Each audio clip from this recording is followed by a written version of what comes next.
خب دوستان اگر چک کنن تا ثانیه‌های آینده که صدای من هست یا نه، ما میتونیم ویژه برنامه بازی فجر سپاسی شیراز و داماش گیلان رو از هفته دوم لیگ یک آغاز کنیم.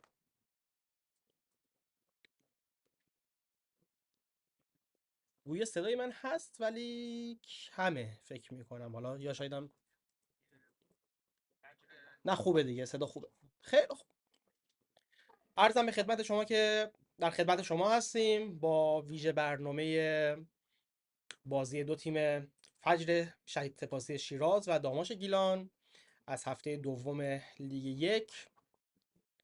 لیگی که هفته اولش برای ما هفته جالبی نبود. توی خونه بعد از 1160 روز شکست خوردیم، 2-1 مقابل مس کرمان و امروز عازم شیراز شدیم تا حد المقدور بتونیم با دست پر برگردیم که هفته اول رو جبران کنیم، هرچند که واقعا کار سختی به نظر میاد. یک لحظه فکر میکنم که اینترنت من همینجا قطع شده باشه، حالا نمیدونم. الان ظاهرا درست شده. خیلی خوب. قبل از هر چیزی یک سری تصاویر از شیراز رسیده. حالا احتمالا خودتونم دیده باشید. من اینجا میذارم روی همین صحبت میکنم. تمرین داماش در شیراز بوده که برگزار شده بود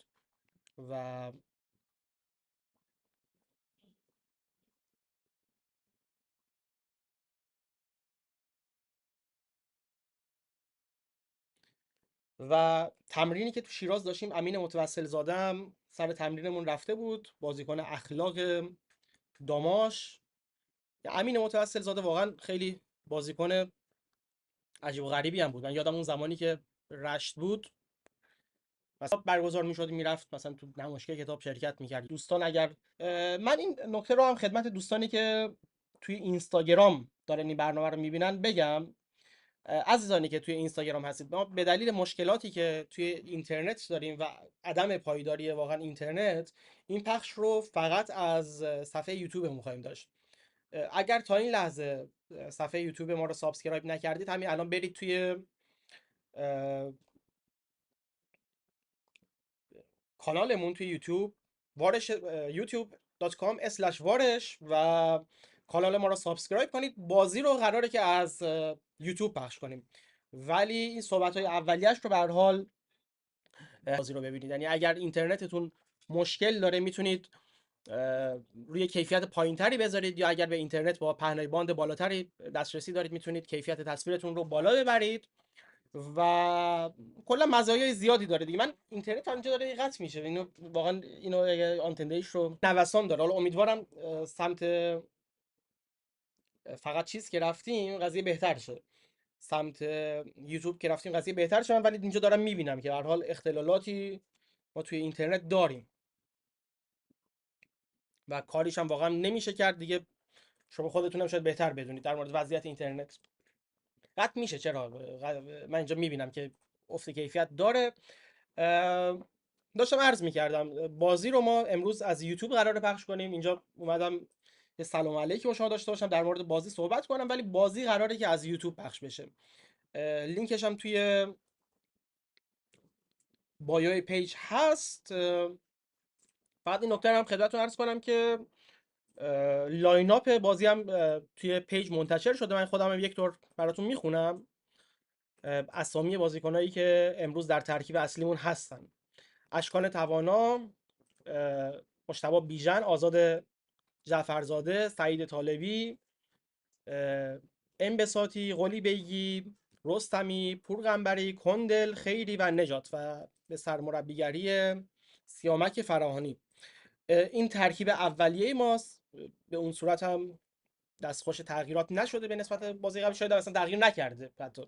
حالا همکاران اگر میتونن چک کنم بهم اطلاع بدن. چیزی که من دیدم به نسبت بازی قبلی ما ترکیبمون هیچ فرقی نکرده.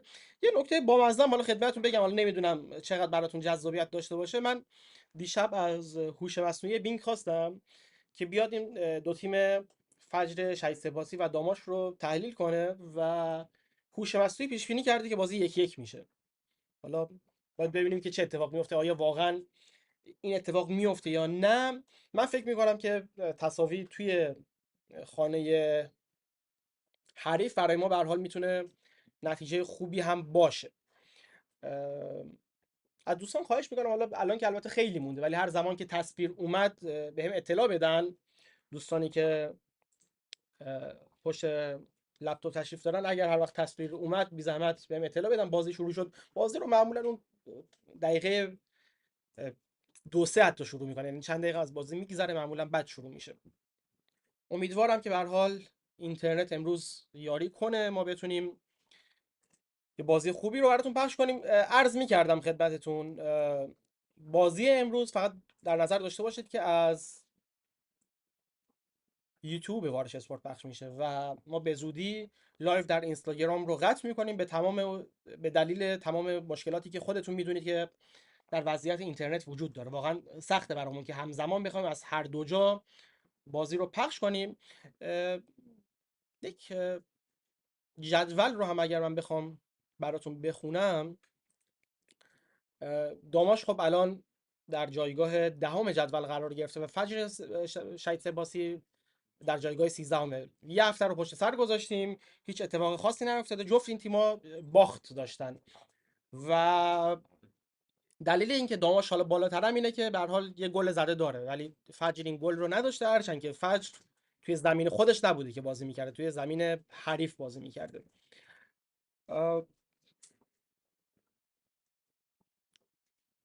تصاویری که از شیراز رسیده بود رو من یک طور دیگه برای شما پخش کنم. عرض کردم امین متوسل زاده رو تو تصویر میبینید که رفته بود سر تمرین که به هر حال به بازیکنامون روحیه بده. امین متوسل زاده بارها هم وفاداریش رو به هر حال به داماش ثابت کرده، با این حال که خودش شیرازیه، به هر حال همیشه یک داماشی بوده.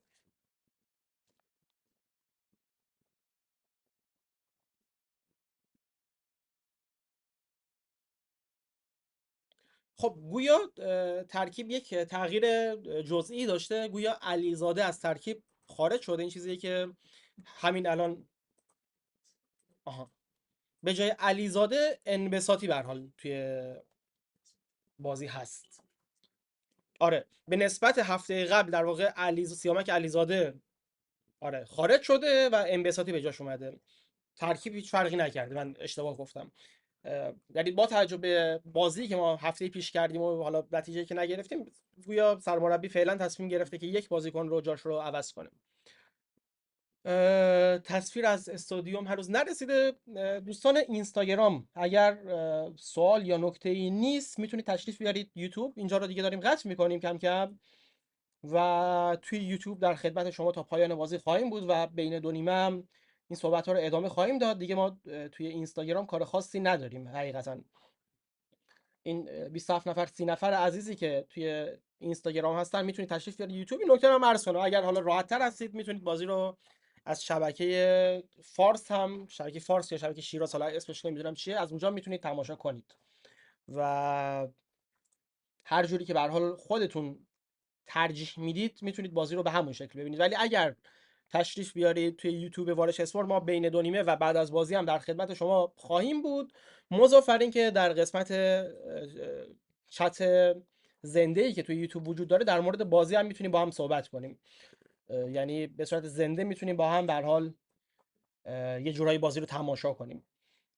من دیگه اینستاگرام رو قطع میکنم فعلا و در یوتیوب ما صحبت رو ادامه خواهیم داد. من فعلا میذارم که روی این بنر بازی بمونه تا اینستاگرام رو قطع کنم و توی یوتیوب بحث رو بخوایم ادامه بدیم.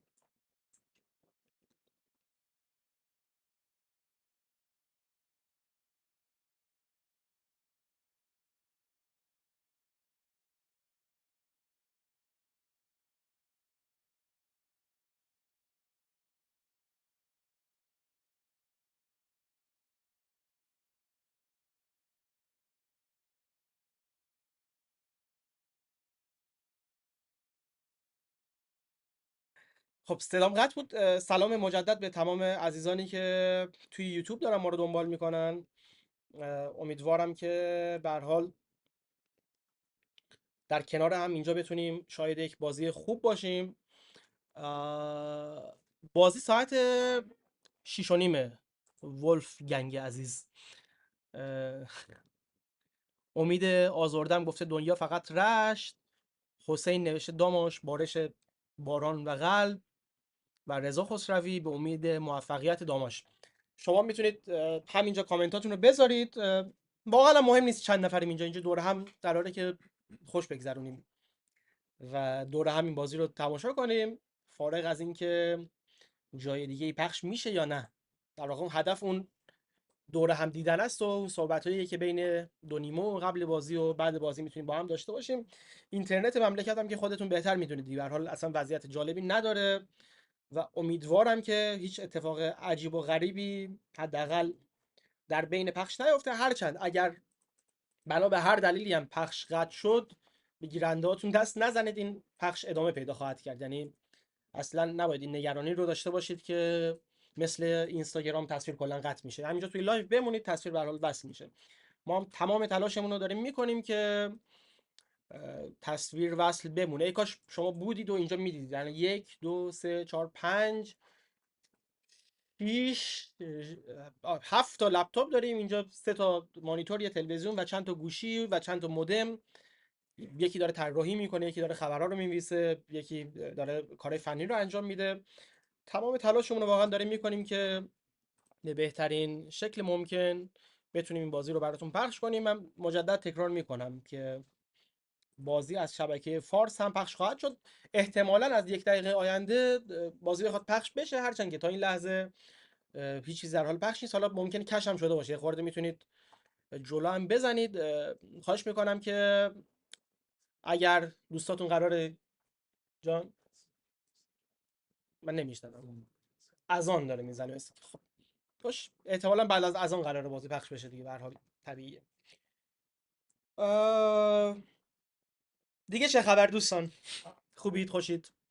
این چند نفری که توی لایف هستید میتونید این کنار کامنت هم بذارید. به محض اینکه بازی شروع بشه من حتما براتون پخش خواهم کرد. توی یوتیوب میتونید کیفیت پخشتون رو هم تغییر بدید، کمترش کنید یا بیشترش کنید. اگر داماش گلی زد که امیدوارم اتفاق بیفته، میتونید عقب بزنید صحنه گل رو ببینید، یا حالا اگر صحنه مشکوک به خطا بود میتونید عقب بزنید ببینید. و در کل هم که اینطوری دور هم داریم به هر حال خوش میگذرونیم دیگه، یعنی با هم اینجا صحبت میکنیم، بازی رو تحلیل میکنیم و امیدوارم که در کنار هم شاید بهترین اتفاقات باشیم. گویا اونجا هنوز از آن ادامه داره ولی بازی هنوز پخش نشده. آره، فعلا اذانه، دقیقا همینطوره کامیار جان. من یه دور دیگه ترکیب حالا براتون بخونم دیگه تا اینجا هستید. من یک دور دیگه ترکیب رو براتون بخونم. در بازی امروز توانا رو داریم، بیژن رو داریم، جعفرزاده، طالبی، انبساطی، قلی بیگی، رستمی، پورغنبری، کندل، خیری، نجات، پسر مربیگری، سیامک فراهانی. دوستانی که جدید به لایف اضافه شدن این نکته رو هم اضافه کنم. حالا به عنوان کار با مزه، من از هوش مصنوعی خواستم که این بازی رو پیش بینی کنه. دیشب خواستم با توجه به اطلاعاتی که موجود هست این بازی رو پیش بینی کنه. هوش مصنوعی نظرش این بود که بازی احتمالاً 1-1 بشه. خب طبیعتاً چنین پیش بینی های قابل اتکا نیستن، ولی حالا اگر این اتفاق هم بیفته که جالب میشه.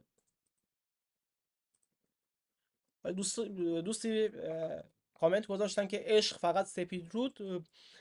اینجا به هر حال کانال هوادارای داماشه. سپید رود هم تیم خوب شهرمونه، ولی به هر حال اینجا هوادارای داماش هستن و طبیعتا برای داماشیا تیم اول همیشه سپید رود بوده. نظرسنجی هم به هر حال اینجور میگن. اشتباه گفتم، آره تیم اول به هر حال آره همیشه برای ما داماش بوده، ولی سپید رود هم به هر حال تیم خوبیه. که حالا دوستان سپیدروده که اینجا هستن یه کلکل ریزی هم باشون داشته باشیم. واقعا ما خیلی اون 8 سالی که شما 8 سالی 10 سالی که شما نبودید دلتنگ بودیم، سخت بود برامون. خیلی خوب شد که بعد از اینکه داماش به وجود اومد 8 سال بعد شما به وجود اومدید و به هر حال این رقابت شکل گرفت. اه، آره دقیقا فقط دماش گیلان. این لینک لایو رو بی زحمت با بقیه دوستانم به اشتراک بذارید. الان بازی قاعدتا باید شروع شده باشه، حالا نمیدونم چرا هنوز تصویر نرسیده. من شبکه فارس رو هم براتون اینجا استریم میکنم، شما خودتون ببینید تصویر رو. این تصویریه که الان در حال پخش میبینید که حالا مناسبت‌های مذهبی داره پخش میشه و هنوز لایو شروع نشده. البته یه لودینگی بود ولی گویا شروع نشده هنوز. شد. خب مثل اینکه شروع شده. الان تصویر بیاد من براتون تصویر رو در کوتاه‌ترین زمان ممکن پخش میکنم.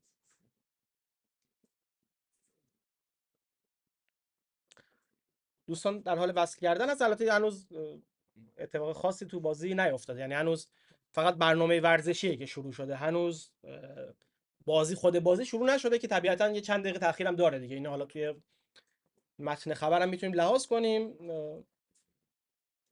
خب تصویر اومد. خب تصویر گویا اومده. بله.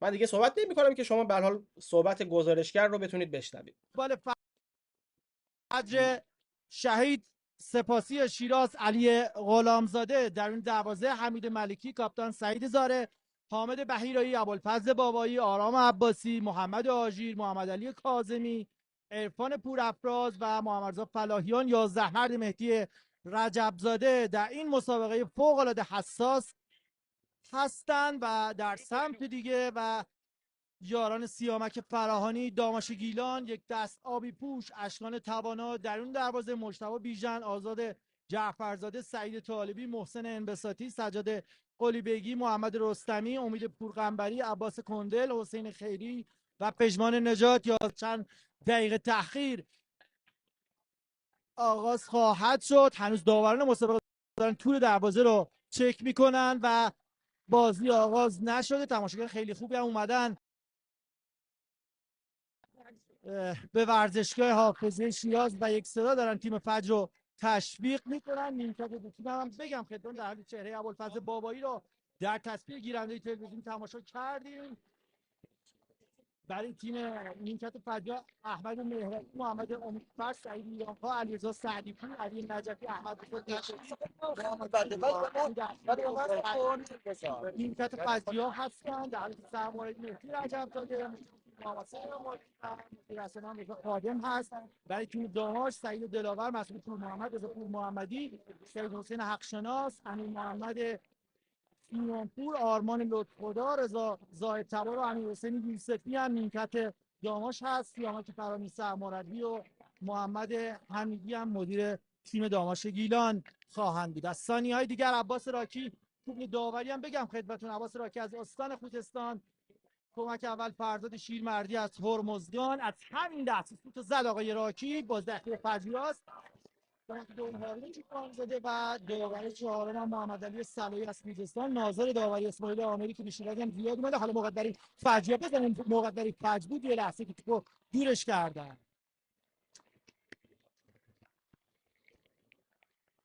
و ناظر داوری عامری از بوشهر، نماینده فدراسیون علیرضا بدیعت چهارمحال بختیاری است. مقدری داماشگیلان پشت محوطه جریمه و باری کلا به مدافعین فرچه توپو دور کرد. آرام عباسی پرتاب برای تیم داماش.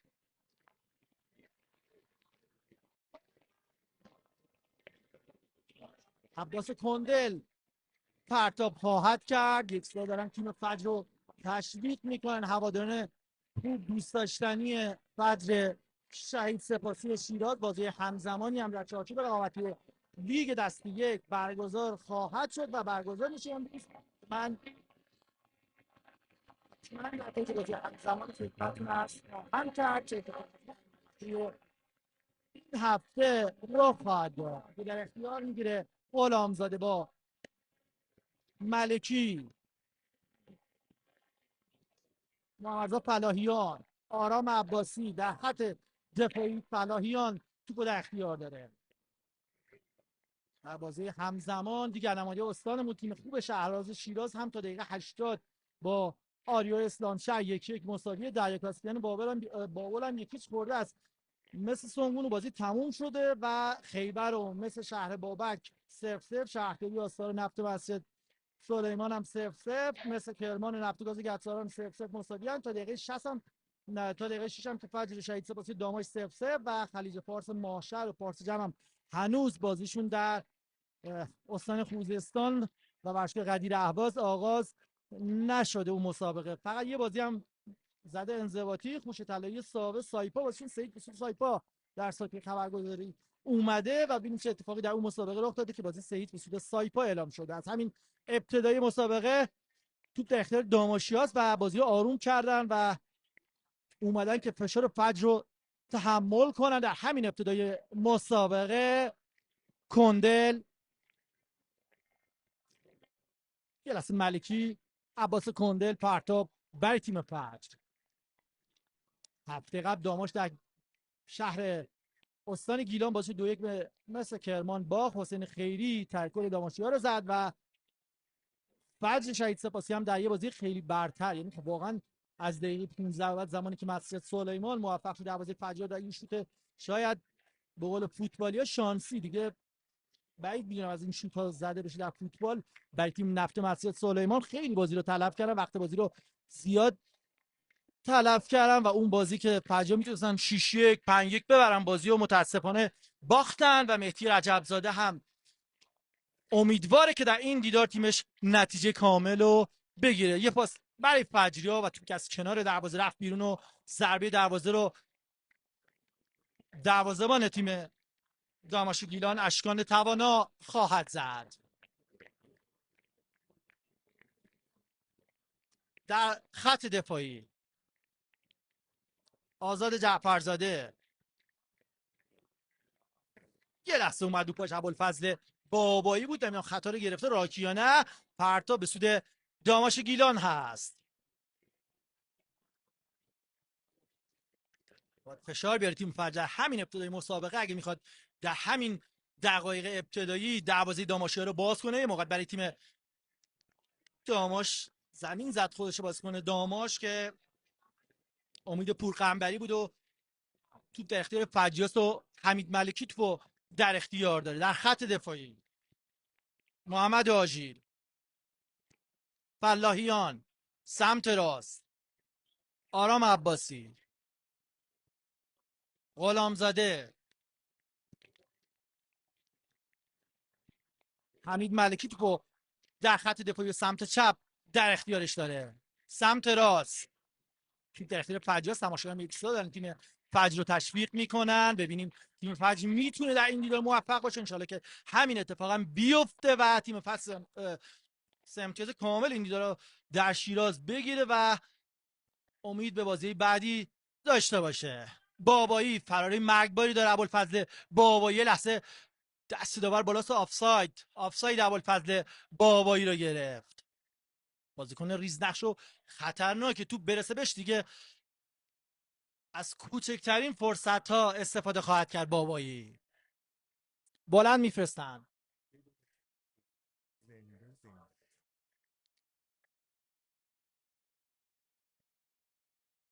پرتاب برای داماش گیلان. دستیار سیامک فرانی اومده کنار زمین داره تیمش رو کوچ میکنه. دستیارشون که در این فصل برای تیم داماش گیلان هست افشین چاوشی هستش و محمد مختاری بازیکن اسبق داماش هم هستن. دستیاران افشین چاوشی، محمد مختاری و حسین محمدی هم مربی دروازه‌باناشونه که در کنار هم اومدن تیم داماش گیلان که از بازی پلی آف رقابتی لیگ دست دو فصل قبل در دو بازی رفت و برگشت موفق شد فولاد نوین اهواز 2-1 ببره و نماینده استان گیلان باشه در رقابتی لیگ دستی که این فصل اومده در شیراز و ورزشگاه حافظی مقابل طلایی پوشان فجر شهید سپاسی شیراز بازی خودشو برگزار کنه. هفته دوم هست، ایستگاه دوم و بازی هنوز جا نیافتاده. یه پاس قاطی بلند به سمت چپ اگه برسه به تو بازیکن داماش که موفق نیست و توپی که به بیرون رفت و پرتاب یا پرتاب برای فجریا خواهد بود. داور اشاره میکنه همونجوری که توپ رفته بیرون. مهدی رجبزاده سرمربی خوب فجر شهید سپاسی، در حالی که فرشید طالبی از تیم فجر رفت در این فصل. داره صحبت میکنه آقای رجب زاده با داور چهارم صلایی از خوزستان. دستیار خوب مهدی رجب زاده فرشید طالبی بودش که در این فصل از جمع فجریا رفت. آرزوی موفقیت داریم برای فرشید طالبی و مهدی رجب زاده در تیم فجر. فرشید که فصل خیلی خوبی رو داشت با تیم فجر اما نشد که بشه و فجر بیادش لیگ برتر. امیدواریم در این فصل تیم فجر به لیگ برتر بیاد. یه لحظه ملکی باید به تیم فجر هست که پرتابو گرفته داور مسابقه. عرفان پورافراز شماره 30 فجریاست. ملکی سریع پرتاب کرد در خط دفاعی. محمد آژیر، ملکی رو به عقب، آرام عباسی، فلاحیان،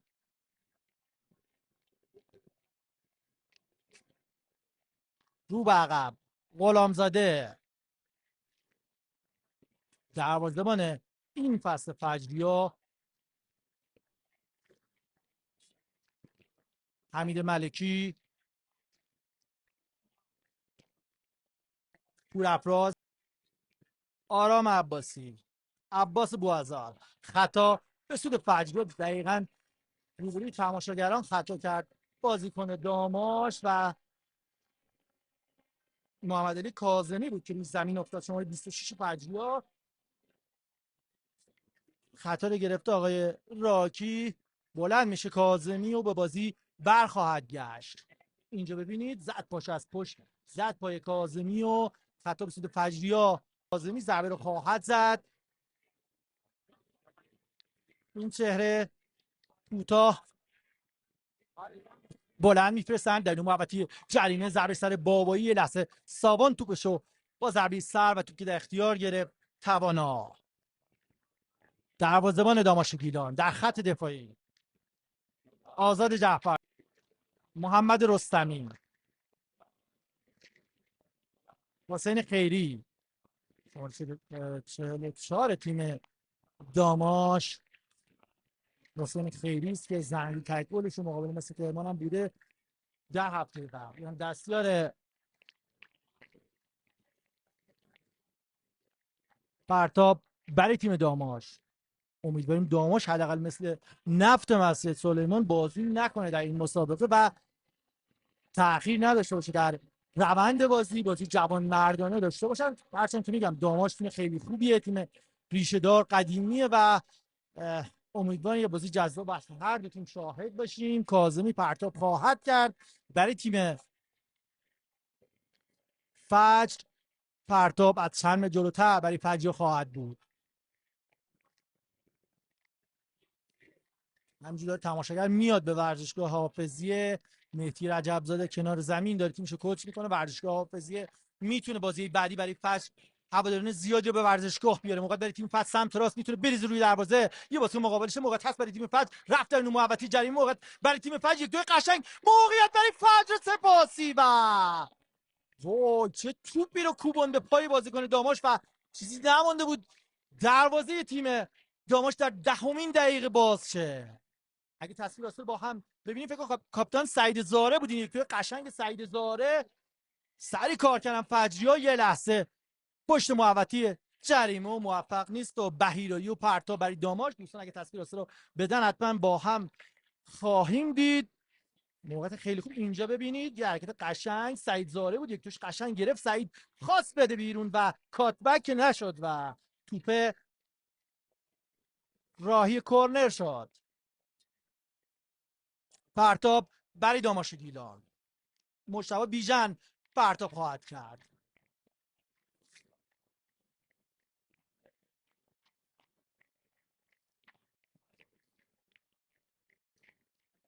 سمت چپ برای داماش گیلان میفرستن روی دروازه. جریمه محوطه جریمه وای خطرناک باید حواستون باشه. فجریا در این محوطه جریمه پشت محوطه موقع برای داماش گیلان سانت روی دروازه و محمد حاجی باری کله با محمد حاجی. یه لحظه در خط دفاعی باید دورش کنن بازیکن فجر و هم دور شد. یه بازیکن فجر هم روی زمین داور بازی رو متوقف کرد. آقای راکی از ناحیه سر هست. امیدواریم مشکلی نباشه فلاحیان بازی برگرده. داورم رفت بالای سرش داره صحبت میکنه. کادر پزشکی فجری هم رفتن برن درون زمین که درون زمین هم بودن، اما اشاره میکنه داور مسابقه نیازی نیست و برگشت به بازی فلاحی ها. این چهره این هم عباس راکی قاضی میدان.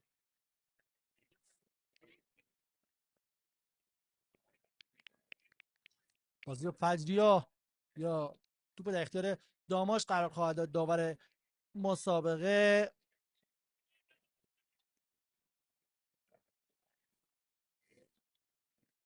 اینم فلاحیان. عباس بوعزار توپو رو به عقب و به رسم بازی جوان مردانه در اختیار اشکان توانا دروازه‌بان گیلانیا قرار میده. بلند میفرستن. بهیرایی بوعزار سوار شد روی بوعزار یه لحظه. امید پورغنبری موفق نیست و پرتاب برای تیم فجر. کاظمی پرتاب خواهد کرد.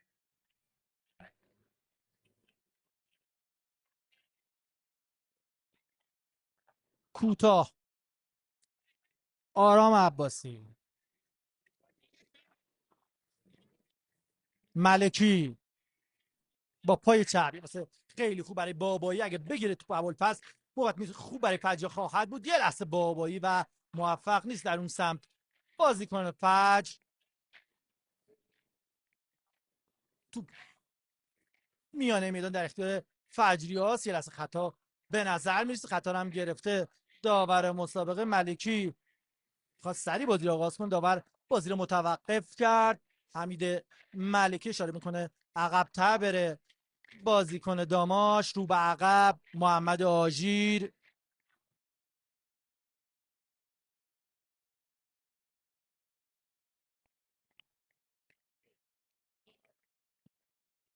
آرام عباسی باز هم تو دفتر آژیر قرار گرفته. ملکی یه پاس خیلی خوب برای بابایی، حالا که فکر کنم از بیرون اومد. بله پرتاب برای تیم داماش گیلان. ابوالفضل بابایی رو در تصویر دیدی داور مسابقه اشاره میکنه از همون جایی توپ رفته بیرون پرتاب کنن بیژن برای داماش.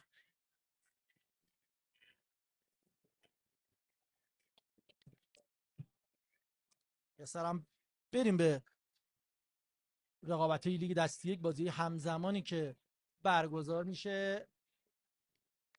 دقیقه 90 آریو اسلام شهر و شهر را 0-0 مساوی. موقع ببینیم برای فجر ابوالفضل بابایی توپو ابوالفضل در اختیار گرفته. خود بابایی با پای چپ میفرسته پشت محوطه جریمه. توپو لحظه دور کردن داماشیا میانه میدان. ملکی که موفق نیست با پشت سر توپو برای بابایی رفت بفرسته که برای عرفان پورافراز بود که لحظه توپو گرفتن داماشیا. پورافراز اتفاقی نیافتاده خودش زمین خورد بازی کنه داماش. بله داورم هم عقیده است با ما و خطا رو به سود فجریا گرفته. فلاحیان بهیرایی آرام عباسی.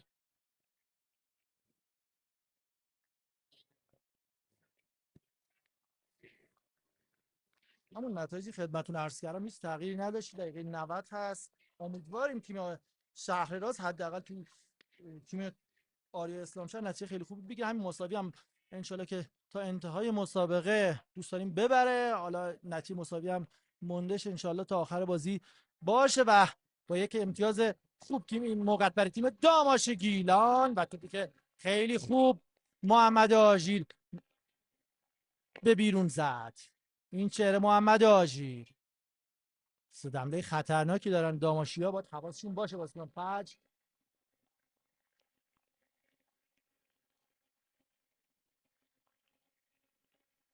ضربه کرنر رو خواهند زد بازیکن داماش گیلان. سعید طالبی در این محوطه جریمه شلوغ سرزنان فجر در این محوطه جریمه هستن. راکی میگه که درگیر نشن در این محوطه جریمه.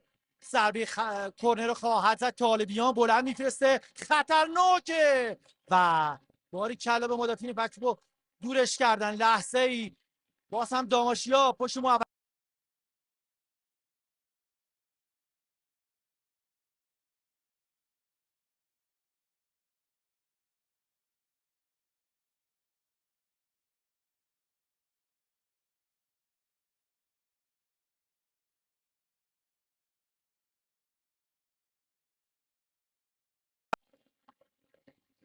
بوعزار. اتفاقی افتادی یا نه؟ خطا رو گرفته عباس راکی. مصدوم عباس بوعزار و روی زمین افتاده.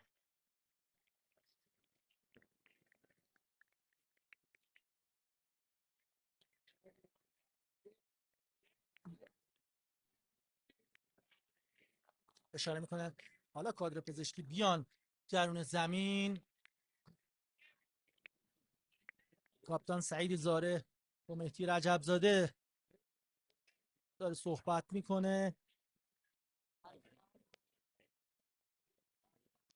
10 دقیقه از این جدال پشت سر گذاشتیم. بازی کماکان 0-0 مساویه. رابطه لیگ دسته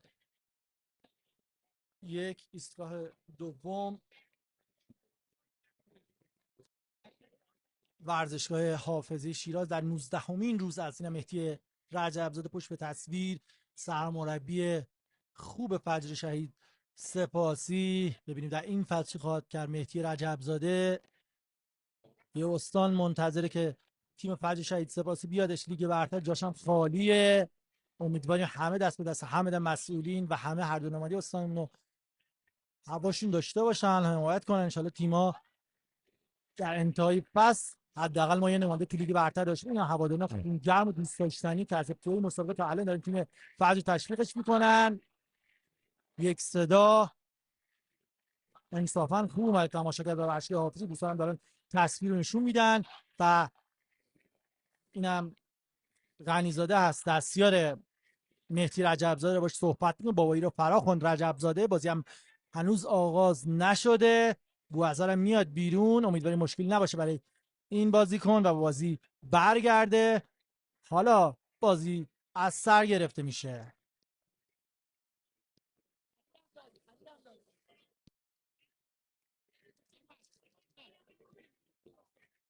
در خط دفاعی غلامزاده، آرام عباسی.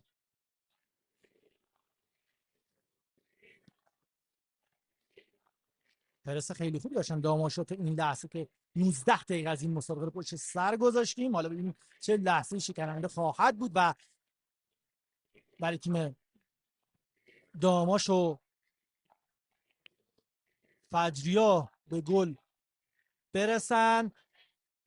بهیرایی با ازارم برگشت به بازی.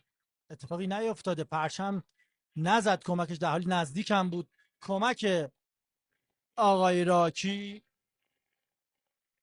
از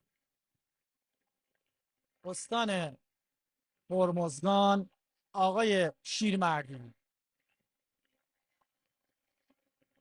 در میانی من توپو رو به عقب پاس دادن داماشیا. بیژن بلند میفرسته، یه لحظه سر خورد اونجا بازیکن فجر. محمد سجاد قلی بیگی روی زمین افتاده و بازی هم متوقف هست. بکنم بلند شه. دستش گرفت راکی داور مسابقه و بازی برگشت. این چهره محمد سجاد قلی بیگی. توپو بکنم فجریا کاپیتان خوش اخلاق و دوست داشتنی فجر سعید زاری در اختیارشون قرار میده. بازی جوان مردانه در رأس تیم فجر هستش و همون حرکت زیبا و واقعا میگم شاید جهانی امین متوسل زاده در ورزشگاه حافظه یا تو نرفته. اون حرکت خیلی خوب که میتونست گل بزنه برای فجریا، اما توپو زد بیرون. در سایر مواقع هم تیم فجر بازی جوان مردانه خیلی زیاد داشته و معروف بازی جوان مردانه تیم فجر. فوتبال پاک و بسیار زیبایی داره تیم فجر شهید سپاسی شیراز. پرتاب برای تیم داماش.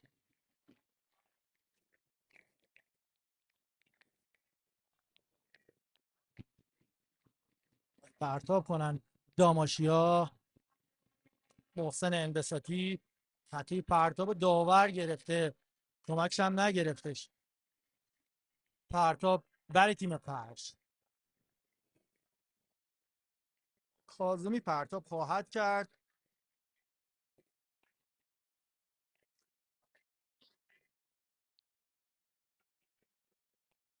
بلند میفرسته.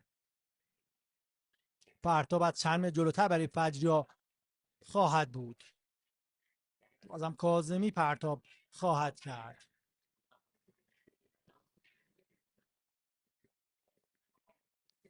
خیلی خوب گرفت کاظمی و خطا اسو به فجریا میانه اونا خطایی که مرتکب شد بازیکن داماش گیلان.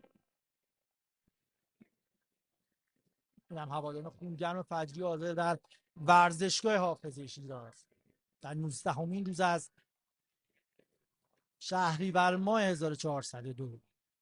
جدال فجر شهید سپاسی شیراز و داماش گیلان 0-0 مساوی. فکر کنم خطا برای فجری‌ها رو گرفته پشت محوطه جریمه. چه جایی هم خطا گرفت داور مسابقه یا نه چی شد؟ حالا بوعزار یه لحظه توپو زد زیر توپ زد بوعزار. خطا برای فجریاست پشت محوطه جریمه. واسه داماش هم مصدومه. داور چهارم اشاره میکنه اتفاقی افتاده. عباس راکی داره میاد سمت نیمکت داماشیا. ببینیم چه نکته‌ای رو بهش گفته داور چهارم صلاحی. اشاره میکنه از سیستم رادیویی هم مجهز هستن به سیستم رادیویی. میتونست همونجا بهش بگه به راکی و صحبت میکنه در گوشی بهش گفت. حالا چی گفت؟ از کارت هم که خبری نیست نرو نیمکت و منتظر هستیم. ضربه آزادو خواهند زد. عباس بوعزار پشت توپ هنوز دارن چونه میزنن با فرزاد شیرمردی کمک اول این دیدار. ضربه خطا رو خواهند زد. دو نفر دیوار دفاعی رو شکل دادن و دیوار دفاعی رو وایستادن. داماشی اشاره میکن توپو عقب‌تر ببر عباس بوعزار. تمام بازیکن فجر دارن میرن در نو محوطه جریمه. ببینیم این ضربه چه خواهد شد. رفت با کمک اول صحبت کرد آقای عباس راکی. هنوز تصمیم نگرفت. بازم اشاره میکن توپ عقب‌تر ببره عباس بوعزار. چونه میزنن روی سانتو 1 متر 2 متر رو. ضربه خطا رو خواهند زد. لحظه بسیار حساسیه. آیا این تو گل خواهد شد یا خیر؟ عباس بوعزار میتونه بریزه روی دروازه. بوعزار بلند روی دروازه. موقعیت برای تیم فجر و توی دروازه گل برای فجر شهید سپاسی. کی زد گلو؟ سانتی که بوعزار داشت و دروازه باز. فکر کنم محمد آژیر زد. ورزشگاه رفت تو هوا و یه گل خیلی خوب برای فجر. چه زمانی هم گل زدن. دقیقه 25 از نیمه اول پشت سر و بوسه محمد آژیر و چمن سبز آوردگاه حافظیه. دمت گرم محمد آژیر. اگه تصویر اینجا ببینید خورد به 2 نفر دیگه در جهانه دروازه محمد آژیر دروازه رو باز کرد. بازم تصویر رو با هم خواهیم دید چه اتفاقی در این محوطه جریمه رخ داد. معترضن داماشیا. چی شد؟ همین نیمکت داماش پا شد اومد کنار زمین. عباس راکی هم اومد داره صحبت میکنه. وی آری هم نیست. اتفاقی هم نیافتاده که وی آری باشه. گل سالم بوده و دروازه هم باز شده. 1-0 برای فجر شهید سپاسی شیراز. رفت عباس راکی میانه میدانو داره با دستش نشون میده و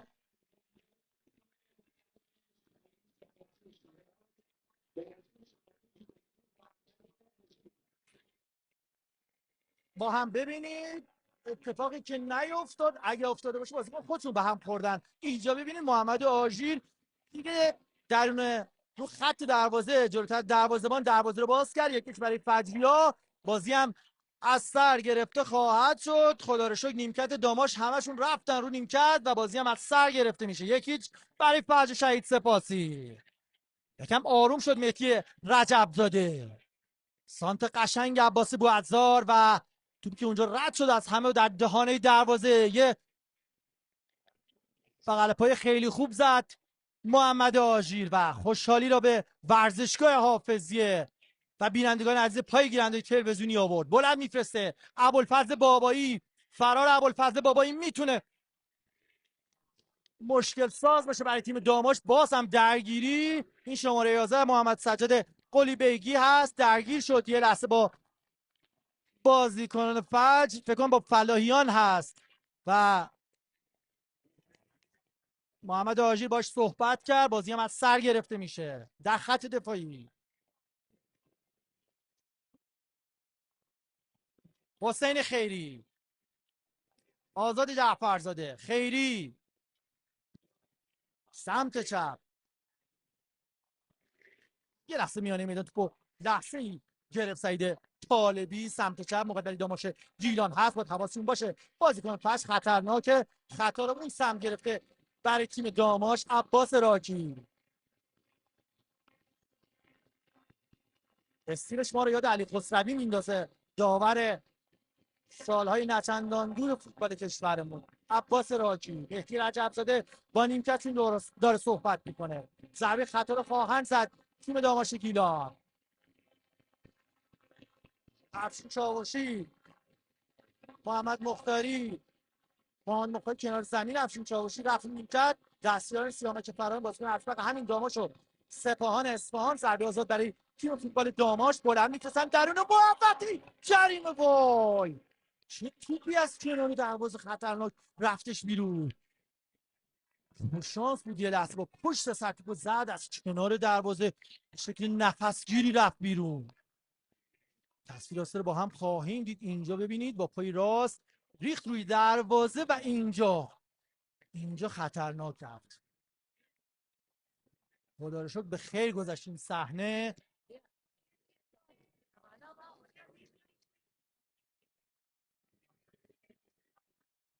فلاحیان 29 دقیقه 1-0 به سود فجری‌ها. یه لحظه سر خورد آرام عباسی. پرتاب برای تیم داماش گیلان.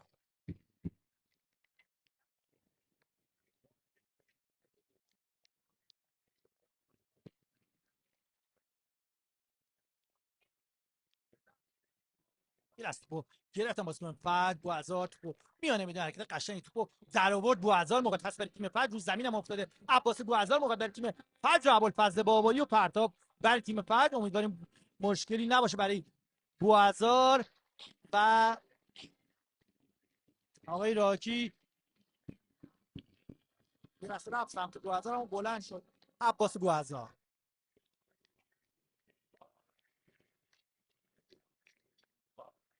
پرتاب برای تیم فجر. فلاحیان پرتاب خواهد کرد. باید بلند میفرسته فلاحیان. ابوالفضل بابایی. فلاحیان یه لحظه اشتباه. بهیرایی با توپو بگیره. بهیرایی که موفق نیست و داماچیا توپو توسط پورقنبری دور کردن. رو به عقب غلامزاده دروازه‌بان این فصل در غیاب فرزاد طیبی پور و یوسف بهزادی دروازه‌بان فصل قبل فجریا غلامزاده درون دروازه قرار گرفته.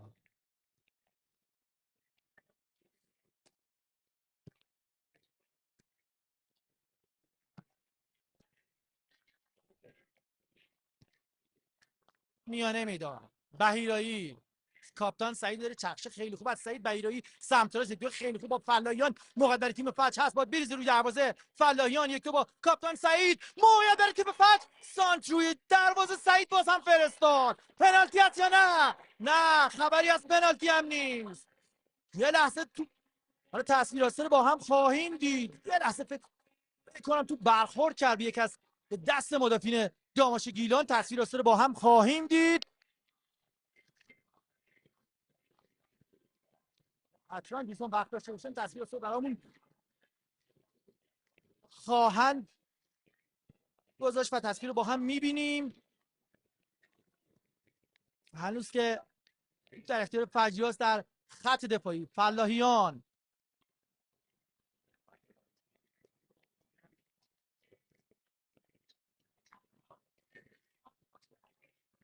غلامزاده بلند میفرسته، پاس خیلی خوب برای ابوالفضل بابایی، دروازه‌بان بیرون اومده، یه اشتباه موقع برای ابوالفضل بابایی. بوازار دروازه خالی است و حالا سعید زاره موقع برای فجر در این محوطه سعی که شدن بزنه موقعیت برای تیم فجر.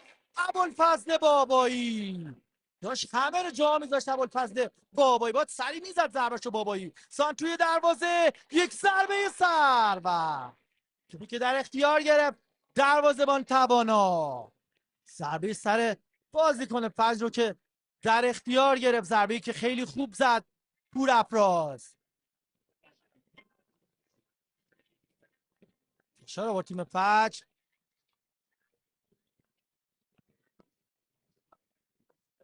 سمت راست مجتبی بیژن،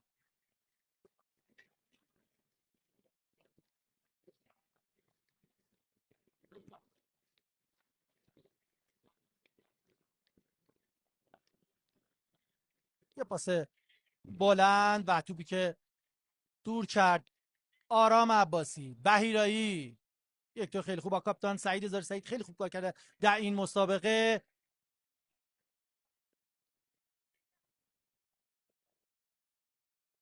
تصویره رو اگه ببینیم ممنونم. تصویری که چند لحظه قبل در این محوطه جریمه تو برخورد کرد به کنم، حالا ببینیم بهتر نظر بدیم. و میانه میدان یک صدا تماشاگران فجر رو تشویقش میکنن و تصویر زیبایی از در ورزشگاه حافظیه به تصویر میکشونن. پرتاب یا ضربه دروازه به سود فجر شهید سپاس. چقدر بالا پایین میپره این بازیکن. اینجا ببینید خیلی قشنگه تصاویر. و رفت سراغ نیمکت داماش یا نه عباس راکی اشاره میکنه که بازیکن داماش عباس کندل که پرتاب یا ضربه کورنر بوده، اما اعتقادی نداره آقای این چهره عباس کندل، آقای عباس راکی. در خط دفاعی محمد آژیر زنه تک گل فجریا. غلامزاده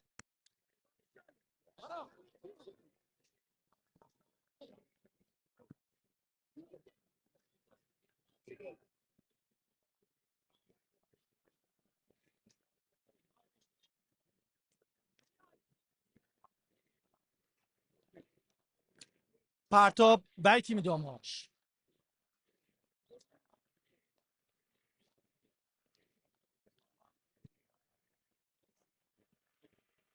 چه اتفاقی افتاد؟ بازم معترضن بازیکن داماش. خطا رو گرفته عباس راکی، داره صحبت مشابه پیراهنش کشیده و با کاپیتان سعید زاره داره صحبت میکنه. اخلاق و دوست داشتنی فرج شهید سپاسی. واسه بوازار هم هست داره صحبت مشابه میکنه. به رقبی هم تماشاگران مشتاق علاقمند به تیم فرج شهید سپاسی در ورزشگاه حافظیه. ضربه خطا برای داماشی خواهد بود.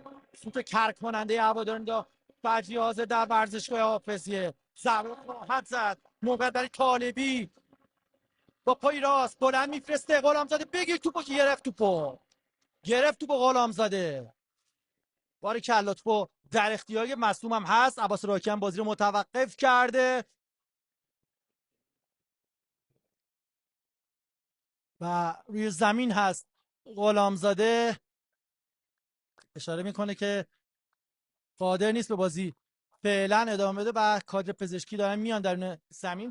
بازی رو در روی داماش و فرج شهید سپاسی من یه بازیشون 1-1 مساوی شد. فجری‌ها دو تا بازی 1-1 داشتن، یه بار 3-1 فجر برده داماشو، یه بارم داماش 1-1 فجر. یعنی در مجموع 4 تا بازی داشتن، دو تا مساوی، یه برد برای فجر، بردن برای داماش گیلان بوده که برد فجرها پرگل‌تر بوده. 3-1 بردن و بازی هم جام آزادگان سال 94 بوده، 25 شهریور 94 در همین ورزشگاه حافظی فکر کنم بودش. اگه دوستان حالا مهدی رجب‌زاده هم کنار زمین دیدیم یه لحظه، اگه دوستان در این فرصت بتونن اون تصویر آهسته رو بدن و ناظر داوری هم هستش تصویر رو ببینه ممنونم.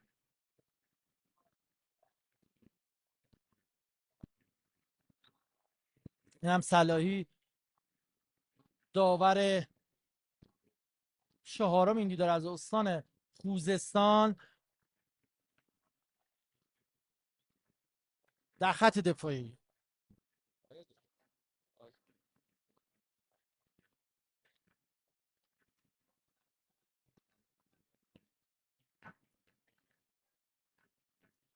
میانه میدان چقدر سر میخورم بازیکن فجر و فلاحیان یه حرکت خیلی خوب از پورافراز، خطا به نظر میرسید بابایی توپو گرفت، یه پاس بی هدف و محمد آژیر ابوالفضل با سین توپو در اختیار پورافراز قرار داد. میانه میدان بهیرایی، فلاحیان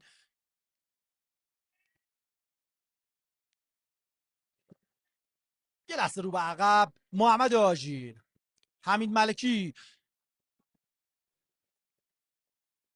خطا به نظر میاد بلند شه عباس راکی اشاره به پشت زد پشت پای پورافرازو.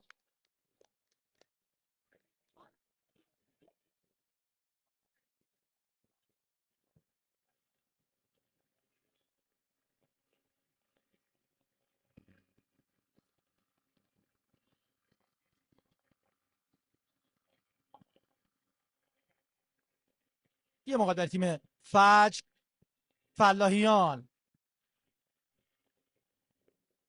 یه پاس قطری بلند بوازار سمت راست، کاپتان سعید زاره خیلی خوب توپو گرفت، سعید سمت راستش خالیه، موقع هست برای تیم فجر، بهیرایی کنارشه، بوازار فلاحیان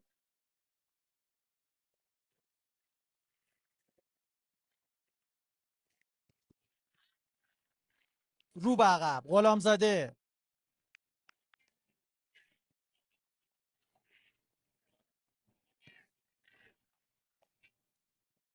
در خط دفاعی محمد آژیر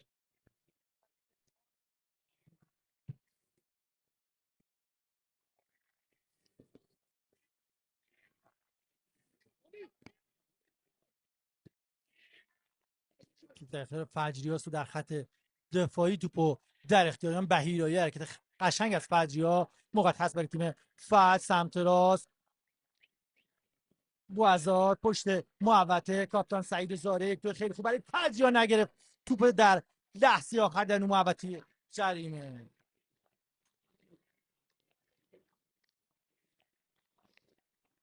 بازی همزمان هم نتیجه اسلام شهر تموم شد، بازیشون خیبر و مثل شهر بابک 0-0 شهرداری آستارا نفت مثلا موقع برای تیم فجر پشت محوطه، برای فجر پشت محوطه جریمه، فلاحیان سمت راست بوازار رو به عقب، آرام عباسی ملکی تو دفتر حمید ملکی است برای بابایی، اگه برسه به توپ که موفق نیست و پرتاب برای تیم داماش.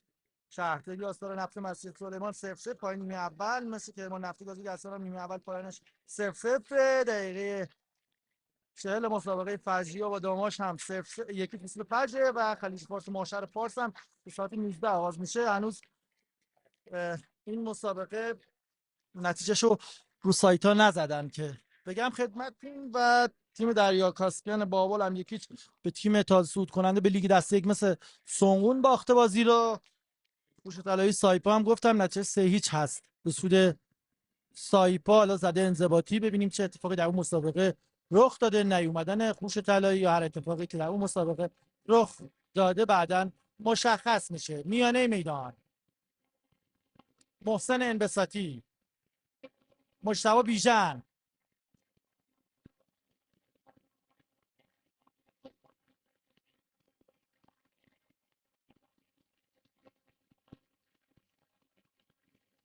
سوت کر کننده هواداران فجر در ورزشگاه حافظی، پس قطعی بلند کندل رو به عقب، بیژن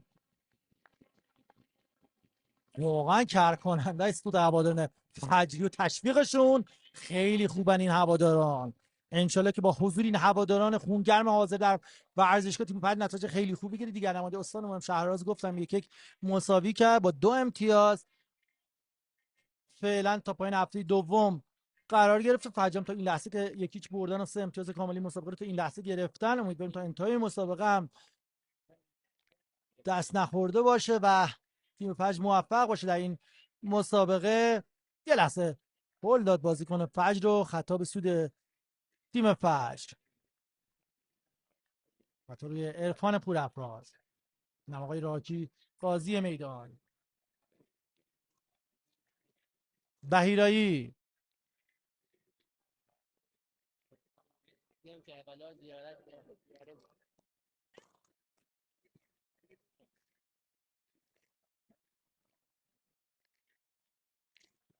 در خط دفاعی. ملکی یه دریپ خیلی خوب زد ملکی، یه لحظه خطا به سود داماش گیلان. این بار از سمت راستشون با روی دروازه خواهند فرستاد. مهدی رجبزاده رو در تصویر آسته دیدید، در تصاویر میبینین مهدی رجبزاده رو، ببخشید تصاویر آسته مهدی رجبزاده رو لحظه اینجوری زده آزاد برای تیم داماش گیلان. دو بازیکن با شوت قرار گرفتن، سعید طالبی و پای راست و چپ پای با پای چپ میفرست روی دروازه و توپی که محمد سجاد قلیبگی فرستاد. بازم قلیبگی، طالبی رو به عقب دور شده از محوطه فجریا. محسن انبساطی پرتاب برای تیم فجر. ببینیم چند دقیقه وقت اضافه خواهد داشت.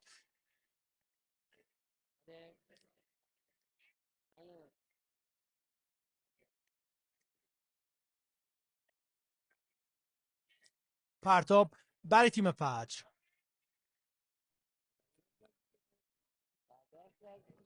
زیر توپ زدن بازیکن داماش. یه لحظه محمد آژیر فلاحیان کنار بازیکن داماش هست میانه میدان.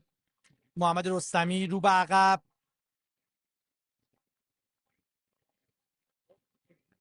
حسین خیری، مجتبی بیژن، کندل، سعید طالبی. یه پاس پشت محوطه جریمه که موفق نیستن توپ سری گرفت عباس بوعزار. باید بچرخه عباس، دریپ قشنگ دو طرفه زد عباس بوعزار و آقای راکی هم خطا رو نگرفت.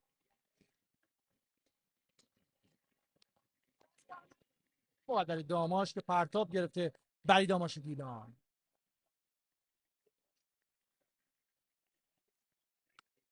پرتاب از عباس کندل، رها کرد کندل و پرتاب از حسین خیری برای داماش گیلان روی دروازه فرستاده خواهد شد. حسین خیری بلند پرتاب میکنه در این محوطه جریمه و باری کلا به بازیکن فجر که ضربه سر رو زد و پرتاب یا نه تو بیرون نرفت. عباس بوعزار یه دست توپو گرفت بازم موفق نیست. خیری رو به عقب.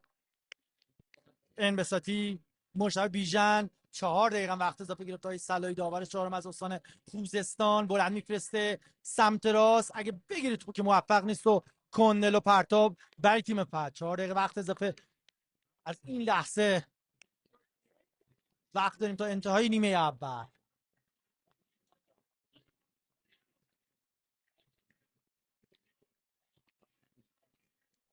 پرتاب از بازیکن فجر. ملکی یه لحظه پرتاب کرد پشت محوطه جریمه، موقع هست برای طالبی. یه بازی کنارش فرار کرده خود طالبی. سعید طالبی پشت محوطه جریمه سمت چپ، موقع هست برای تیم جامعه گیلان. محمد سجاد قلیبگی سانتری دروازه و غلامزاده خیلی خوبه پرواز عالی توپ در اختیار میگیره. خیال فجر راحت کرد غلامزاده. علی غلامزاده دروازه‌بان فجر نگاهی هم به ساعتش داشت. آقای راکی هنوز مونده 1 دقیقه هم نشده وقت اضافه که ازش گذشته. علی غلامزاده بلند میفرسته. خطای ابوالفضل بابایی رو گرفته.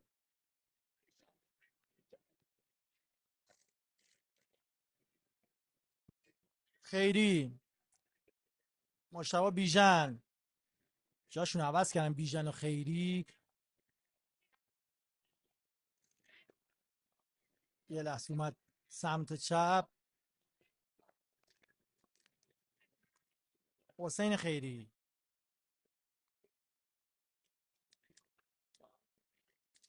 میانه میدان محمد رستمی، مشتبه بیژن. آخرین فرصت ها برای داماش پشت محوطه جریمه، میتونه خطر هم بگیره داور مسابقه. حالا توپو به هر نحوی در آورد از بین پاهاش بازی کنه داماش. پشت محوطه جریمه محمد رستمی، بلند کندل، وقتی که ملکی دور کرد. حالا میتونه حمله باشه برای فجیا. دو بازیکن مدام توپ ابوالفضل بابایی با سر یه لحظه توپو در اختیار اشکان توانا قرار داد. یک برسه به سود فجر.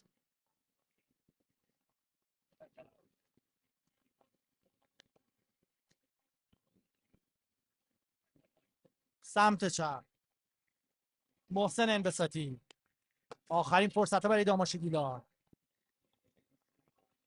محمد سجاد قلی بگی رو به عقب، میانه میدان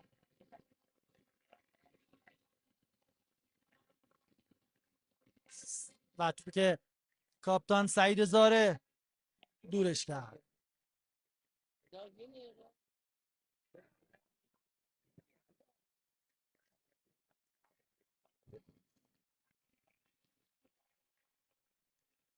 آخرین ثانیه ها و این دیدار خطا رسیده فجر رو گرفته آقای راکی. توپ در اختیار فجریات. بازی هم یکی هم تماشاگران خوبه فجر که از ابتدای مسابقه تا الان دارن تیم فجر رو تشویق میکنن. محمد آژیر سند تک گل فجر تا این لحظه. کندل یه پاس به سمت راست، اگه برسه به تو بازیکن داماش پرچم بالا آفساید داماشیا رو گرفته. هنوز داره بازی میکنه بازیکن داماش، آفسایدشون رو گرفته و آقای راکی هم نیم نگاهی به ساعتش داشت.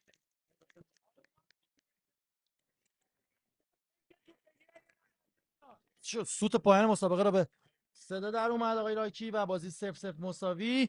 استراحت کوتاهی خواهیم کرد به اتفاق همکارانمون در پخش شبکه فارس و انشالله با آغاز نیمه دوم همراه شما خواهیم بود. وقتتون بخیر.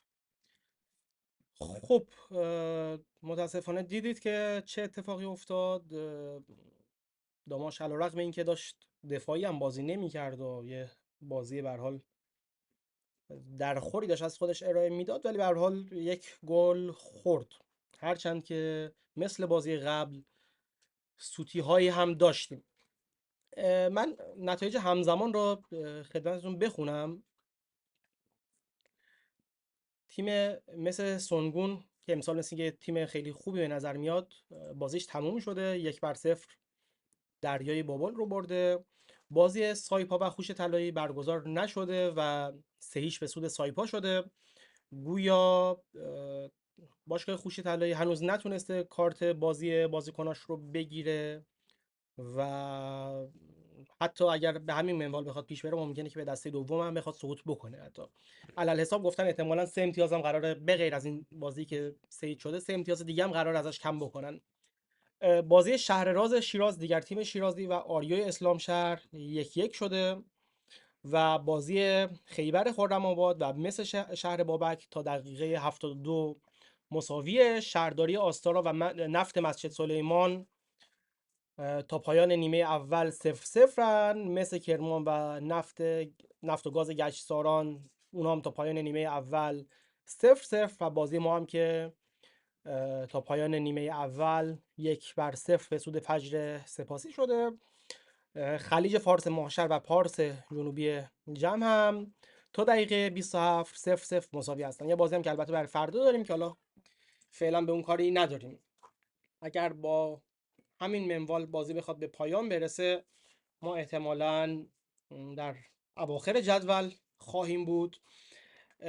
جا داره که تشکر کنم از 395 نفری که در طول لایو اومدن و این لایو رو دیدن. ممنونم از کسایی که در حال کامنت گذاشتن هستن، علل خصوص ولفگنگ عزیز که طرفدار تیم سپاهان هم هست گویا.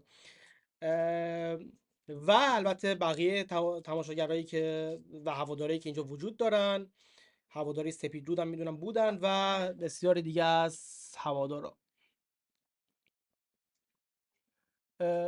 کامنت های شما رو من دارم میخونم. آره این گزارشی که واقعا گزارشگر داشت میکرد به شدت یک گزارش یک طرفه و عجیب غریبی بود و واقعا از صدا و سیما حداقل دیگه چنین انتظار نداشتیم که بخواد گزارش یک طرفه بکنه.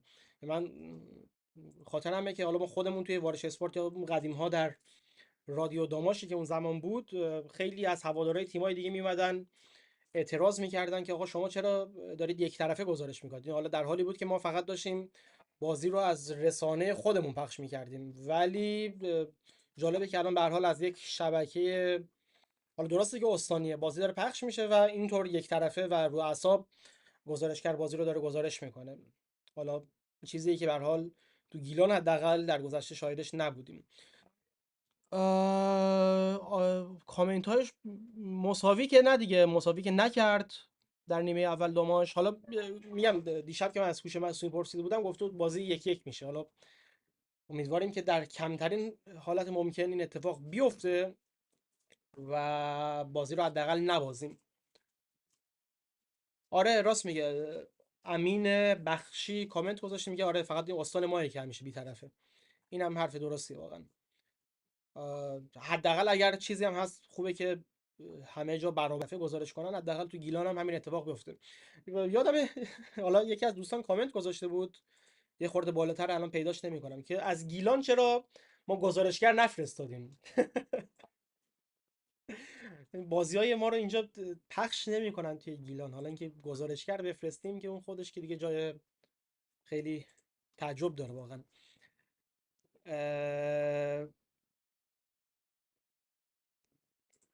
قربانت بشم حمید جان، جات واقعا خالیه تو این چند سالی که فعالیت نمی کنیم. ما با اون گزارش حامد بزن حامدت خیلی خاطره داریم، هرچند که اون بازی رو واگذار کردیم. واقعا ای کاش شرایطی وجود داشت که دوباره گزارش میکردی و تولید محتوا میکردی و به هر حال میتونستیم از حضور تو و همینطور برادر عزیزت حامد استفاده کنیم در فضای هواداری داماش.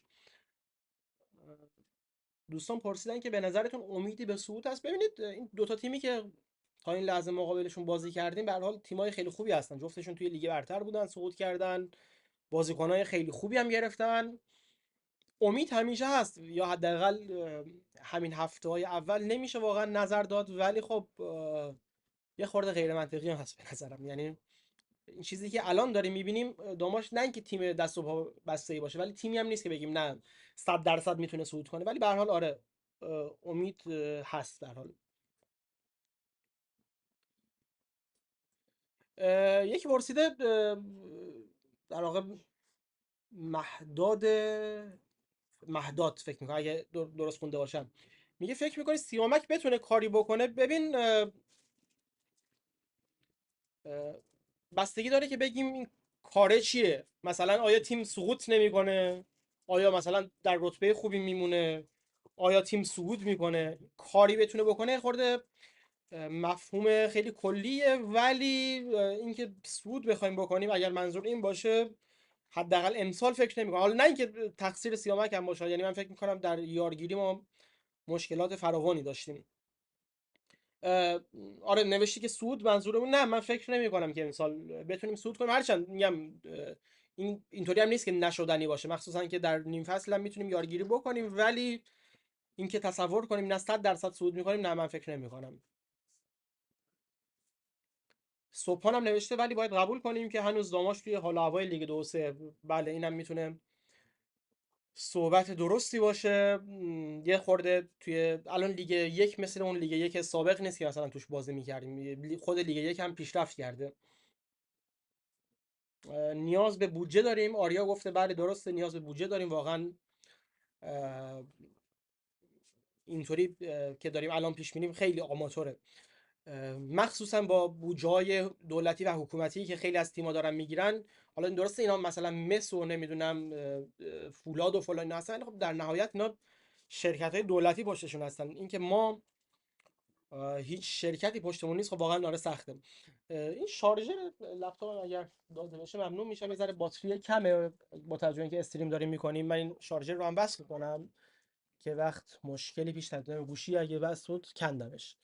اه، شارژرم من وصل کنم توی مدتی که داره چیز میشه، داریم صحبت میکنیم. آره این نکته خوبیه که گیلمرد نوشته انبساطی هم فکر میکنه چون لیگ برتر بوده الزاما اینجا بازیکن خوبیه. نه الزاما اینجوری نیست، یعنی اصلا شرایط لیگ ها کاملا با هم متفاوته. اینجوری نیست که یه بازیکنی توی یکی لیگ بالاتری داره خوب عمل میکنه الزاما بخواد توی لیگ پایینتر هم خوب عمل کنه. نه به هیچ وجه به این شکل نیست. ببین میلاد فرانی رو گفتی ای کاش میخریدیم. حالا من که اطلاعی ندارم واقعا مذاکره باش شده یا نه، ولی یادم اون زمانی که اینجا بود خیلی انتقادات زیادی بهش میشد. حالا اینکه بعد از سالها دوباره بریم به همون نقطه برسیم نمیدونم. البته اون موقع خب لیگ برتر بودیم، الان لیگ یک هستیم. هرچند که فرانی هم به هر حال دیگه پا به سن هم گذاشته، ولی اینکه در دروازه میتونستیم قوی تر باشیم باهات موافقم.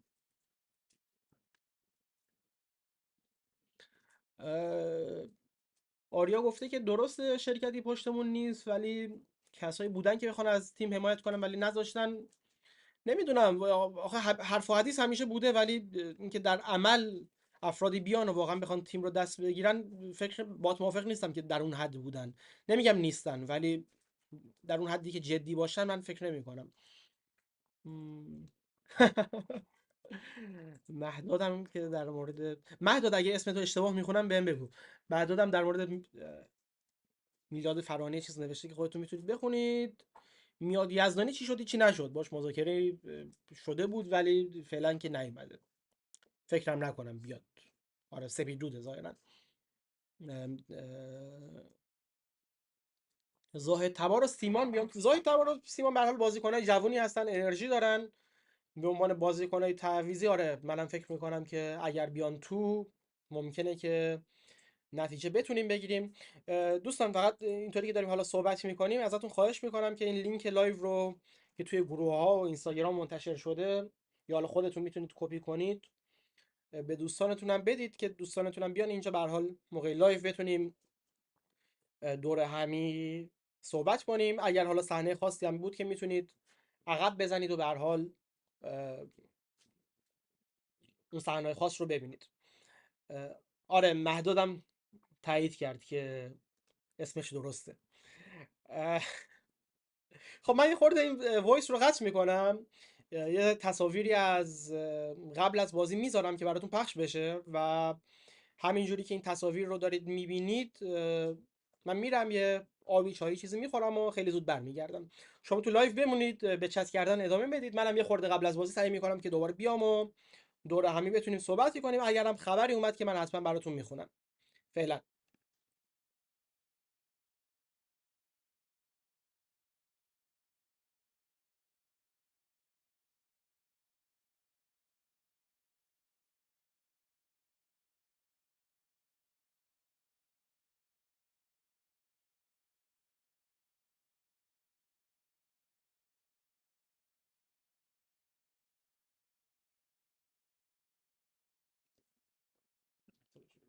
خب بقیه‌اش جای شما خالی. دوستان زحمت کشیدن قهوه گرفتن، تشکر میکنیم از دوست خوبمون آقا مهدی. زحمت قهوه و تک تک رو گرفته برای ما کشیده که البته اسپانسر نشده، تبلیغات نیست، خوشمزه است واقعا. اه، امیدوارم که توی نیمه دوم بتونیم بازی رو برگردونیم به گل تساوی برسیم یا حتی اگر شده بازی رو ببریم.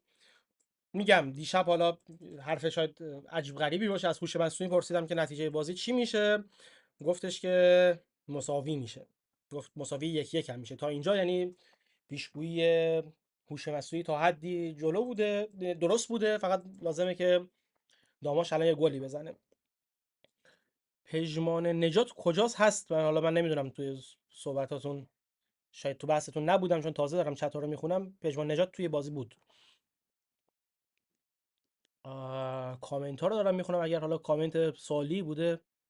آها، جایگاه اون گوشه رو که گفتید برای ازودی در نظر گرفتن، و اولا 500 نفره نیست، حالا گفتم 500 نفر 900 نفر است، یعنی 900 تا ظرفیت داره، ولی آره برای خانوما در نظر گرفتن.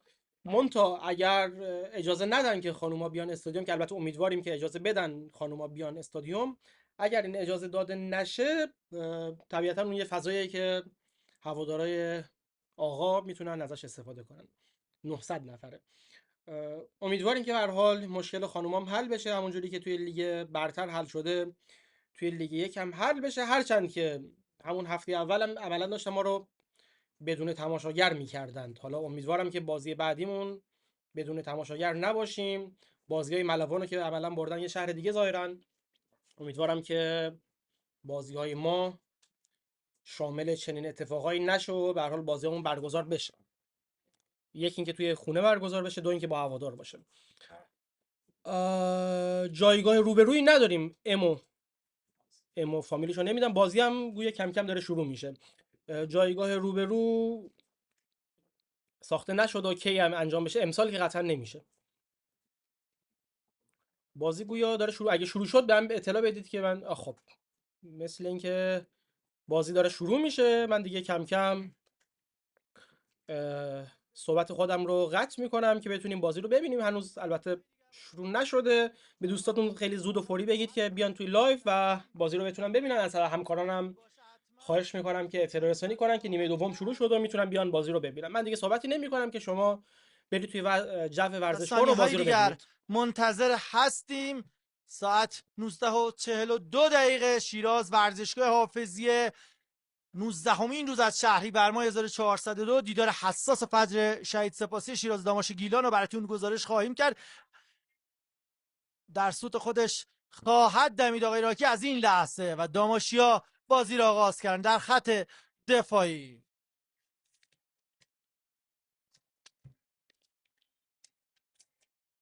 بهیرایی، عباس بوعزار، یک دو بازیکن فجر لحظه، فلاحیان، بوعزار رو به عقب، بهیرایی سمت چپ، ملکی رو به عقب، محمد آژیر،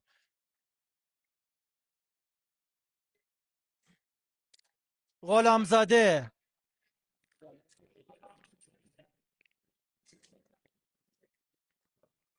بلند میفرست برای بوعزار که موفق نیست. یه لحظه توپو زدن داموشیار، میانه میدان چرخش از بازیکن داماش چرخید و توپو به سمت چپ فرستاد.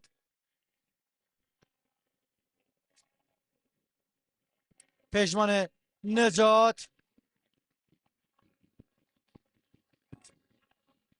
محمد رستمی در خط دفاعی، حسین خیری، مجتبی بیژن کارت زدم گرفت در پایان بازی. در نیمه اول داشت با جر و بحث میکرد با آقای راکی و کارت زرد رو بهش داد زمانی که بازی نیمه اولش تموم شده بود و کارت زرد گرفت. مجتبی بیژن یکی خوب فجری‌ها، بازم کاپیتان سعید زاره لحظه توپو در اختیار میانه میدان توپو گرفتن داموشی. حرکت زیدانی تکمیل نشد، بازیکن داماش حرکتش کامل و توپو گرفتن فجری‌ها. سعید زاره یه لحظه اشتباه، فلاحیان، ابوالفضل بابایی فرار کرده، بابایی که موفق نیست و پرتاب برای داماش گیلان. یک برسه به سود فجری‌ها. اینم مهدی رجبزاده سرمربی تیم فجر شهید سپاسی شیراز کنار زمین داد تیم شد کوچ میکنه رجبزاده. اون سمتم دستیار آقای سیامک فراهانی محمد مختاری داره تیم داماشو کوچ میکنه. سمت راست، خیری، بیژن،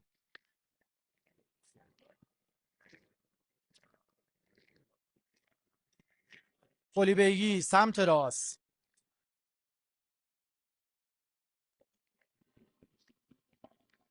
آزاد جعفرزاده،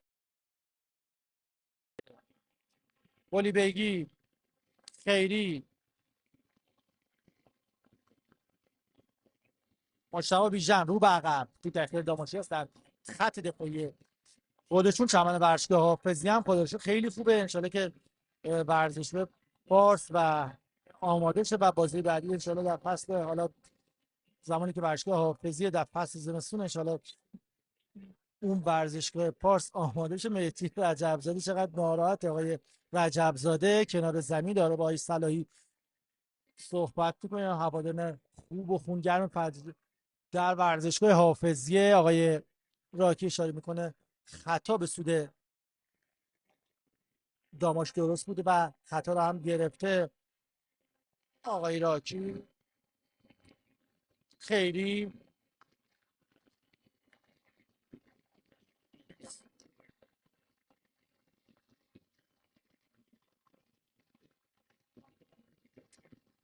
صدای کر کننده هواداران فجر در ورزشگاه حافظیه به بیرون رفت و ضربه دروازه با غلامزاده برای فجری ها. مثلا تصویر مهدی رجبزاده رو داشتیم. محمد آژیر یا آرام عباسی ضربه رو خواهد زد. آرام عباسی کوتاه با غلامزاده. محمد آژیر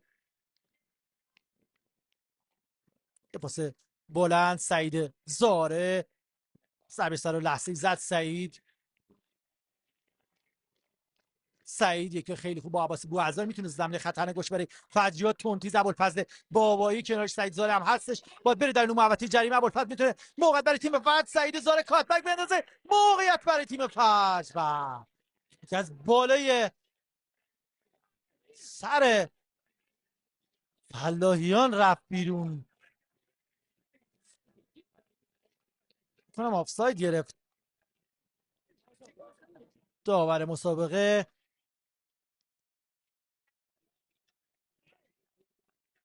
بله آفساید سعید زاره رو گرفته. کمک دوم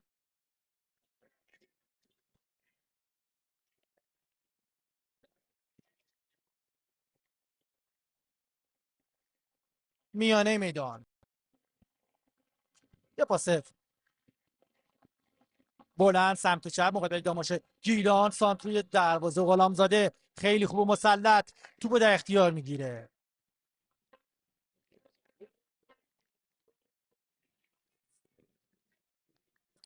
کوتاه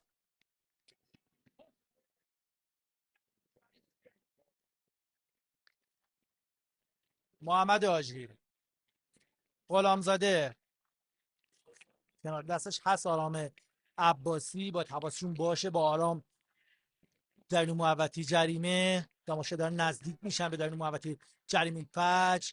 سری رفت رو پاش، یه لحظه با دور کنه، همین کارو کرد غلامزاده. میانه میدان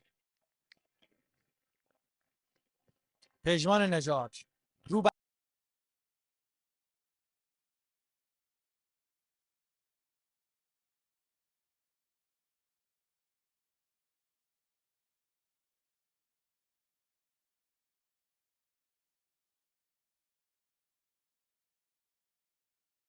عقب خط دفاعی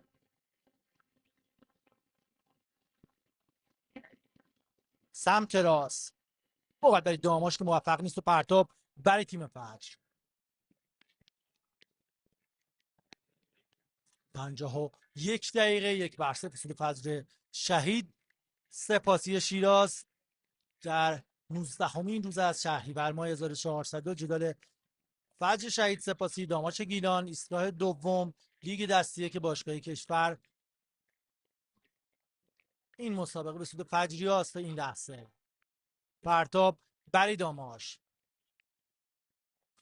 آزاد جعفرزاده، محمد رستمی اشتباه، سعید زاره، بوعزار توپ گرفته، بوعزار حرکت از عباس بوعزار، چرخید سمت راست، بهیرایی سمت راست خالیه، میتونه بریزه برای بفرسته برای سعید، همین کارو کرد. فلاحیان یک تو با سعید زاره، اگه برسه به توپ سعید که موفق نیست و پرتاب برای تیم، ضربه توپ هم زیاد بود و توپ بیرون رفت و پرتاب برای تیم داماش گیلان.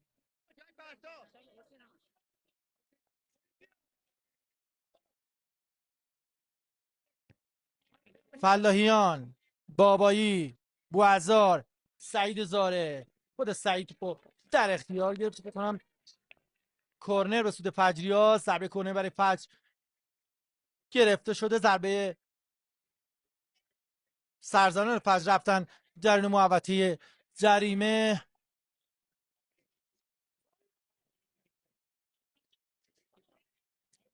کوتاه یا بوعزار کوتاه با بهیرایی، خود بوعزار میتونه بریزه درون محوطه جریمه و وان توپشو به بازیکن داماش و ضربه کرنر تکرار خواهد شد. این بار دیگه نزدیک شدن بازیکن داماش.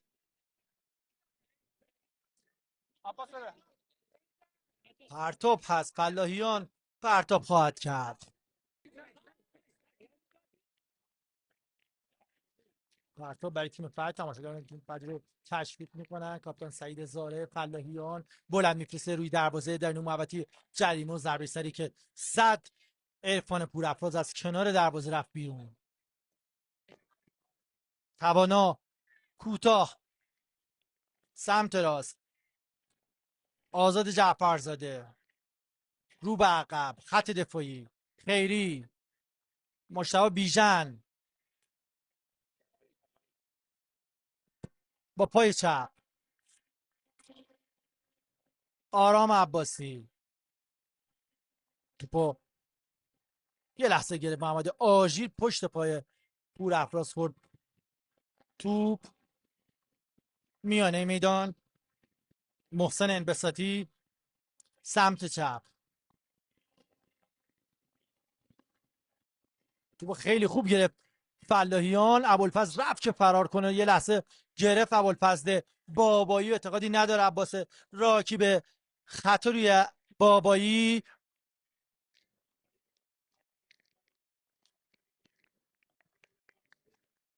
آرام عباسی سمت راست، فلاحیان اگه ردش کنه عالیه، موقع هست برای تیم فتح. سعید زاره، کاپیتان سعید زاره که سعید میتونه شک بگیره در اون محوطه جریمه، با پای چپ کوبون سعید ضربهشو لحظه ای و خطای بازی خطرناک فجیا رو گرفته، خطای بهیرایی رو گرفته داور مسابقه.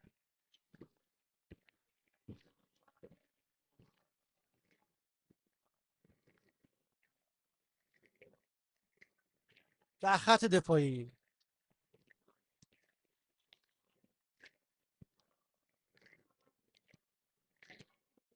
بیژن،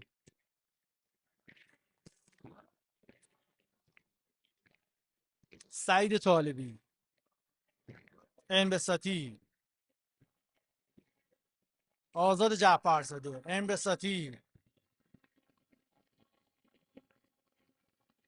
که پاس به سمت چپ که باری کلا به محمد آژیر. کاپیتان سعید زاریه که خیلی خوب با عباس بوعزار، اگه سعید برسه به تو موقع خیلی خوب برای فجر تکلیش زد.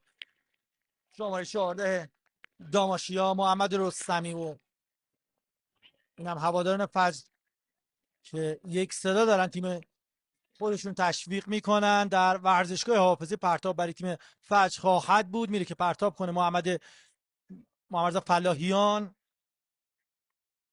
محمد علی کاظمی هست پرتاب خواهد کرد.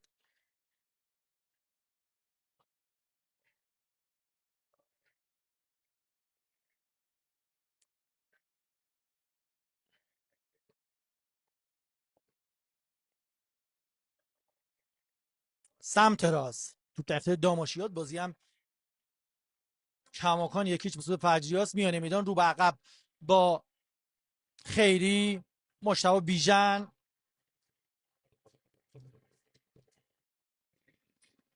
گفتم داماش در مجموع دو بازی رفت و برگشت بعد از سالها غیبت در لیگ دسته اول فوتبال کشورمون، تیم قدیمی داماش گیلان در 2 بازی رفت و برگشت پلی‌آف لیگ دست دو موفق شد فولاد نوین اهواز را 2-1 ببره و صعود کنه به لیگ دست اول. فجر هم که پارسال موقعیت خیلی خوب داشته برای صعود به لیگ برتر رو از دست دادن. امیدواریم در این فصل یاران مهدی رجبزاده، فجر شهید سپاسی انشالله بتونن به لیگ برتر صعود کنن و شایستگی اینو داریم که استانمون نماینده در لیگ برتر داشته باشه که واقعا حیف حالا رفت داور آقای راکی و کارت زردی که به محمد آژی به آرام عباسی داد آقای راکی. زمانی ما در لیگ برتر تیم داشتیم، خیلی از این استان‌ها تیم نداشتن در رقابت لیگ برتر و حالا منتظر هستیم در این فصل ببینیم چه اتفاقی رخ خواهد داد. کارت زرد داد به محمد آژیر. غلامزاده بلند میفرسته، ابوالفضل بابایی که موفق نیست و پس کنار دروازه رفت بیرون، ضربه دروازه به سود داماش گیلان و اشکان توانا. اینم چهره محمد آژیر. صحنه تک گل فجریا سمت چپ.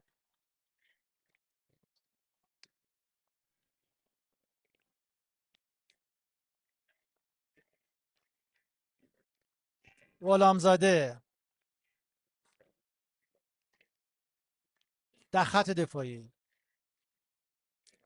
محمد آژیر، ملکی رو به عقب، در اختیار فجریات در زمین خودشون در اون محوطه جریمه توپو باز هم غلامزاده در اختیار گرفته. آرام عباسی دور کنن فجریات توپو بلند فرستاد. آرام عباسی موفق نیست. بوعزار توپو یه لحظه فلاحیان پشت محوطه جریمه دورش کنن، موقع خطرناک برای داماش گیلان. وای توپی که از بالای دروازه رفت بیرون.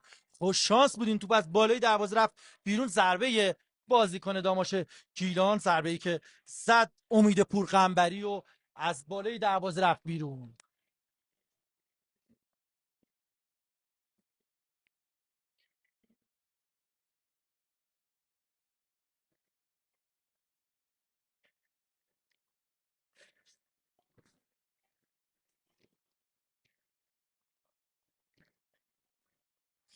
در خط دفاعی باسم غلامزاده بلند میفرسته،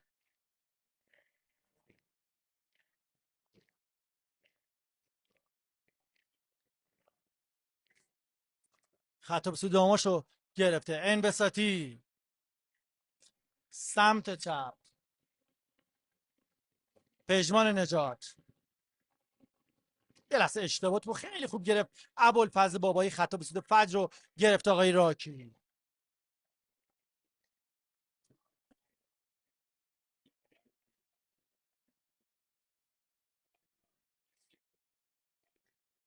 توپ در اختیار فلاحیان هست رو به عقب با محمد آژیر. تعویض در راه خواهد بود برای تیم فجر. دهداری جوان خوب آینده داره. فجریا به میدان خواهد اومد. شماره 44 فجریا هم به میدان خواهد اومد. امید افشون و اولین تعویض فجریا شماره 30 عرفان پورافراز بیرون خواهد اومد. شماره 44 رفت در زمین افشون و دیگر تعویض فجریا ابوالفضل بابایی است.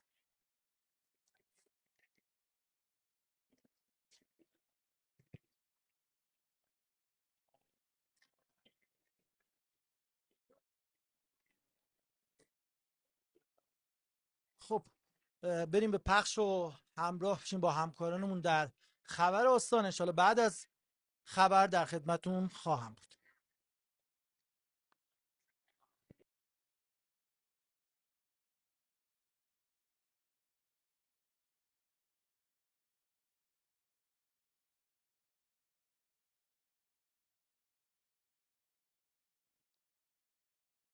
صدام قطع بود.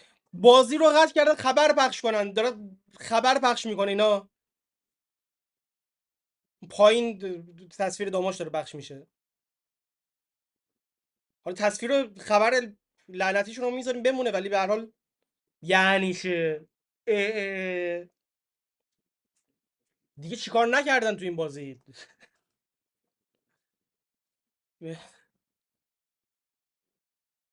والا اینا مال اینا بدتر شد که اشکان رهبرم، علی رهبرم،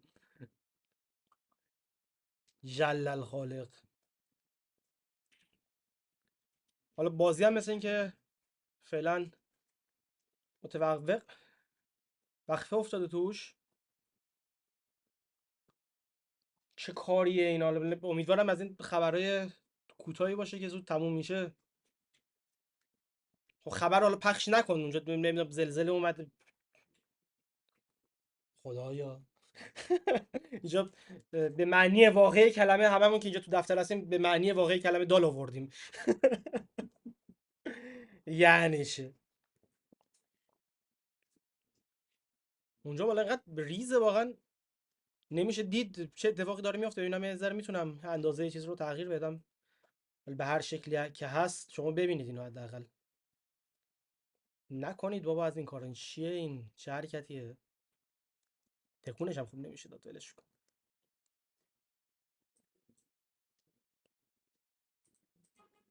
جدی جدی وسط مسابقه فوتبال نشستن دارن خبر پخش میکنن. 25 دقیقه اخبار میگن از اینکه هست. بازی همینطوری ببینیم دیگه. اون پایین بازی رو ای کاش علی هاشمی یا هر کدوم دیگه از دوستان، حمید الطافی یکی بود اینجا بالاخره بازی هم براتون گزارش میکرد. هرچند اینقدر تصویر کوچیکه واقعا قابل دیدنم نیست. مثلا ببینم یه خورده دیگه باش کلنجار برم ببینم یه اندازه‌شو میتونم تغییر بدم، خورده بزرگتر حداقل ببینید. چه کاریه اینا کردن؟ نکنید این کارا رو، نکنید این کارا رو واقعا.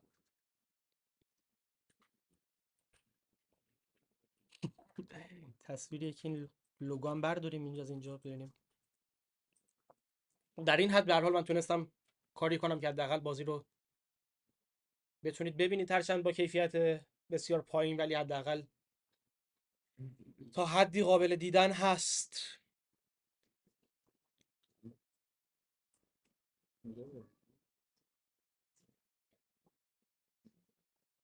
یعنی یه خورده دیگه هم اگر بتونم بزرگ کنم تصویر رو کامل، فکر کنم دیگه بتونید ببینید. خیلی خوب. بازی با کیفیت افتضاح از گوشه تصویر خبر شبکه فارس. خوبه ذهنشون واقعا رسید که حداقل یه موقعیت برای تیم شیرازی که بازیکنامون دور میکنه. من حالا گزارشگر نیستم واقعا، از این فاصله هم نمیتونم بازیکن‌ها رو تشخیص بدم. سعی میکنم به هر حال چیزی رو که حداقل میتونم ببینم و بهتون بگم. سیامک فراهانی رو میبینیم که کنار زمینه. حالا گزارشگر بازیگوی گفته بود که سیامک فراهانی نیست ولی هست رو نیمکت چون بود، به هر حال چنین چیزی گفته بود. از همکاران خواهش میکنم که حالا به بچه‌ها اطلاع رسانی بکنم به هر حال توی گروه ها، که اگر نمیتونن بازی رو ببینن حداقل اونایی که بازی رو داشتن از شبکه فارس میدیدن بیان و اینجا بازی رو ببینن.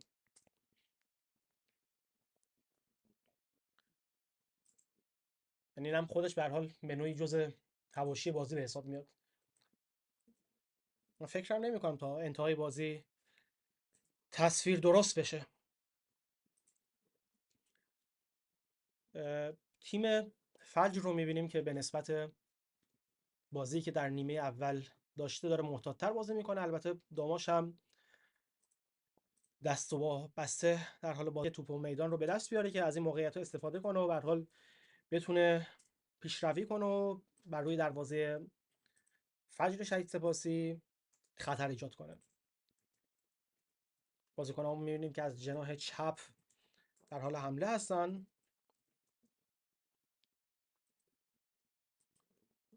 و بازی رو می‌بینیم که بیشتر در میانه میدان در حال انجام.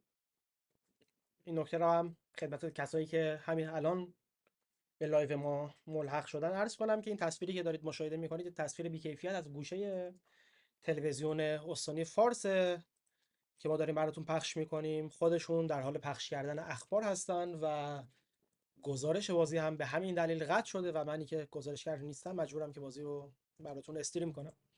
خب حالا یک موقعیت برای داماش که مهاجم ما به توپ نمیرسه و حالا در این دقایقه که دروازه‌بان حریف سعی میکنه که با آروم کردن بازی نتیجه رو برای خودشون حفظ کنه.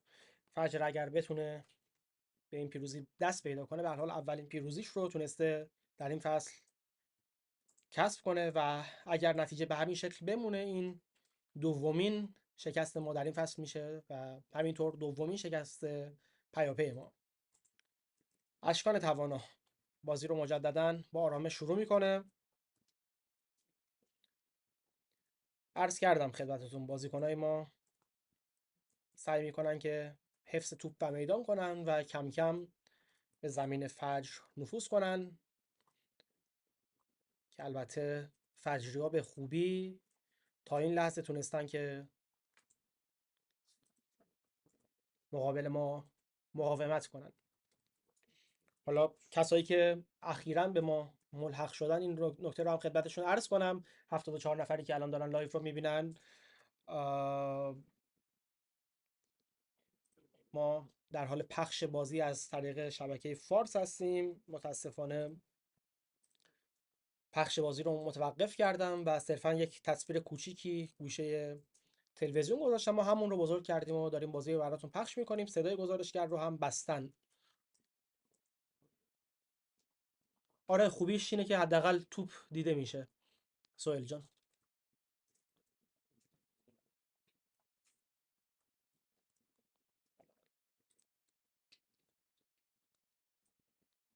به هر حال این مدل اتفاقات عجیب و غریب واقعا چیزی نیست که در کنترل ما باشه.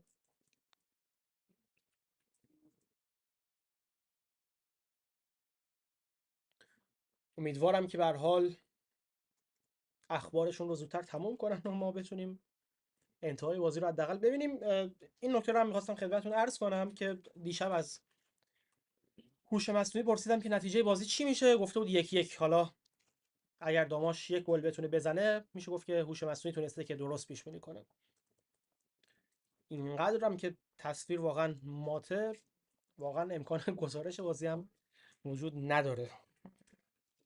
فقط یه تعویضم حالا برای فجر در حال انجام. شماره 69 شون وارد بازی میشه و شماره 70 شون باید از بازی خارج بشه.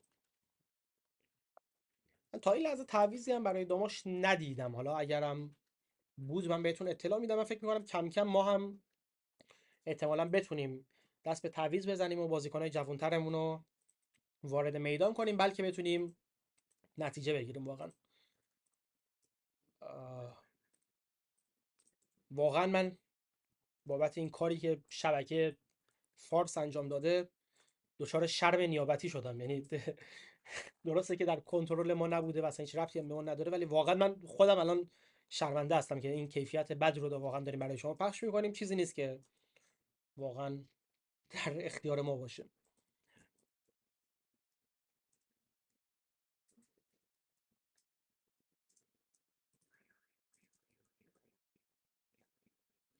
آرمان، آره باهات موافقم. اگر داماش یه ذره بتونه این پرساشو قوی‌تر بکنه، ما میتونیم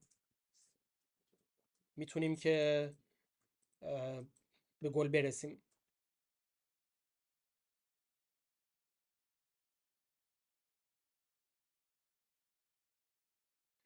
فجر هم که عملا بازیش رو کاملا بسته و رفته عقب، رو به عقب داره کار میکنه. الان اگه داماش بتونه به گل برسه، واقعا فکر میکنم که کار برای تیم فجر خیلی سخت میشه و حتی شاید داماش بتونه گل دوم هم برسه. فعلا که متاسفانه تا این لحظه این اتفاق نیفتاده و بازی 1-0 با همون گل نیمه اول به سود تیم فجر در جریانه.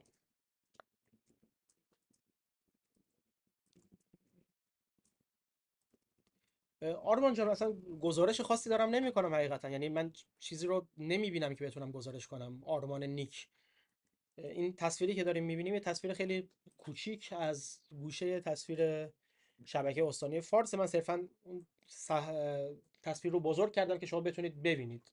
و شبکه فارس صرفا در حال پخش کردن خبره.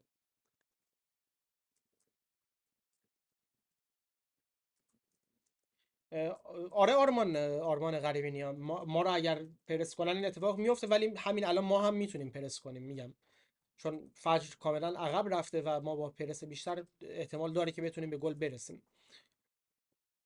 آه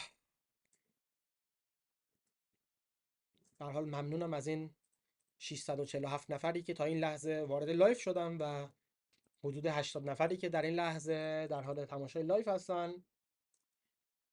آه، چه اتفاق خاصی هم فعلا نیفتاده دیگه، یعنی بازی در وسط های حالا یه ضد حمله برای ضد حمله برای فجر داشت صورت میگرفت که بازیکن ما خطا و کارت قرمز برای بازیکنمون. شمارش هم آره، حسین خیری حسین خیری کارت قرمز میگیره. البته جلوی گل فجر رو گرفت و کسی بود که در بازی پیش برامون گل زده بود. بازی بعد رو هم از دست داد. الان کار دیگه برامون خیلی میتونه سخت‌تر بشه. البته آمار فوتبالی همیشه نشون دادن که تیمایی که 10 نفره میشن خیلی اوقات به گل میرسن و امیدوارم که این شامل حال ما هم بشه، هرچند که ما واقعا تو همون وضعیت هم داشتیم به سختی بازی میکردیم. محمد مختاری رو دیدیم که اونم اومده لب خط داشت اعتراض میکرد. بازی فعلا متوقف شده. صحنه خطا رو میبینیم. به هر حال آره دیگه، عملا حسین خیری با این خطایی که شاید میدونسته که کارت قرمز هم میگیره، به نوعی جلوی یک گل فجر رو گرفت و یک ضربه ایستگاهی که برای تیم فجر به وجود اومده. بله اخراج درسته. باید ببینیم که این فجری‌ها از این موقعیتشون میتونن استفاده کنن یا نه. تقریبا همچین حالتی بود که به گل اول رسیدن. ضربه برای فجر و ضربه سر و گل دوم برای فجر. گل دوم متاسفانه برای فجر به ثمر میرسه و الان میتونیم بگیم که اخراج بی‌دلیلی هم که برای ما صورت گرفت. یعنی اگر شاید همون صحنه گل میشد، حداقل بازی بعدی رو از دست نمیداد و این امید رو داشتیم که به گل برسیم. ولی واقعا حیف که الان 10 نفره شدیم و فجر از 2 تا ضربه ایستگاهی که داشت تونست نهایت استفاده رو بکنه و به گل برسه. کماکان تو این بازی هم به هر حال شاهد اشتباهات فردی از خیلی از بازیکنامون هستیم و هوش مصنوعی هم که دیدیم که اشتباه کرد. یعنی فارغ از هر نتیجه‌ای بازی به هر حال 1-1 نشد. دیگه داماش چیزی نداره از دست بده. الان دیگه باید تمام توانش رو بذاره. البته ما در برنامه تاک شویی که چهارشنبه داشتیم بچه‌هامون هم اشاره کرده بودن که احتمال برد فجر به هر حال بیشتره. درگیری حالا تو محوطه جریمه فجر، ارسال برای ما که توپ رو دفع میکنن، ارسال مجدد ببینیم شکل میگیره یا نه. ارسال مجدد و توپ به بازیکنمون نمیرسه و نمیتونیم روی دروازه فجر خطرساز بشیم. یه برخورد این وسط صورت گرفته که از نظر داور خطا نیست. حالا دوباره حمله برای تیم فجر که توسط دفاعمون دفع میشه. اشکان توانا به هر حال بازیکن فجر هم بازی رو بردن و دیگه دارن وقت کشی انجام میدن. به هر حال به نوع این طبیعت فوتبال ایران هم هست، مخصوصا در لیگ های پایین تر. همکاران اگر به من بگن که الان در دقیقه چند بازی هستیم ممنون میشم. حالا حدود دقیقه 80 هم هستیم، هنوز به بازی پایان نرسیده، ولی خب به هر حال سخته که بتونیم واقعا 2 گل خورده رو جبران کنیم.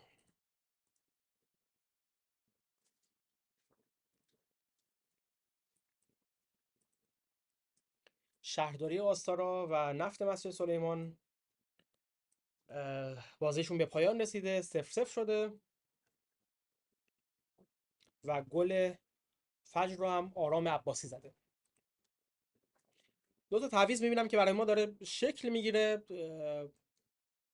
پژمان نجاتی که اومد بیرون، ندیدم کی رفت تو تصویر، گویا حالا نمیدونم از قطع شده یا فقط اون پایین قطعه. آره گویا تصویر قطع شده. تصویر همچین به درد بخوری هم که البته نبود. حالا تصویر اومد، خواهش میکنم که به من اطلاع بدن. حالا تصویر خاصی هم نبود دیگه، فقط دو تا تعویض بود که داشت انجام میشد. من متوجه نشدم تعویض کیا بودن. اه، پژمان نجات رو دیدم داشت میومد بیرون و کی داشت میرفت داخل رو من متوجه نشدم، ولی احساس میکنم که به هر حال بازیکنان جوانمون باشن که دارن وارد زمین میشن. به محض اینکه تصویر بیاد من پخش خواهم کرد. اگر یعنی شبکه فور دیگه این بار دیگه تقصیر ما نیست، یعنی هر اتفاقی بگید. درست وضعیت اینترنت جالبی نداشتیم ولی دیگه شبکه فارس گل کاشت دیگه. ابتدای بازی که با اون گزارش عجیب و غریب و یک طرفه‌ای که داشت، در ادامه هم که آخه بازی فوتبال رو مگه آدم قطع میکنه میره اخبار پخش میکنه؟ اگر آهان زاهد تبار مثل اینکه به جای طالبی وارد زمین شده. نجات هم داشت میومد بیرون. حالا نمیدونم آیا تعویض انجام شد نشد چی شد نمیدونم، ولی طالبی الان به هر حال اومده بیرون. خب الان حالا نمیدونم نظرتون چیه، این دوستانی که اونجا هستن، آیا تعویض الان واقعا فایده ای داره؟ من نمیدونم دیگه. به نظرم واقعا خیلی دیره. نظر حالا دوستانی هم که اینجا هم هستن همینه. تصویر اگر اومد خواهش میکنم که من اطلاع بدید. خب تصویر آره اومد.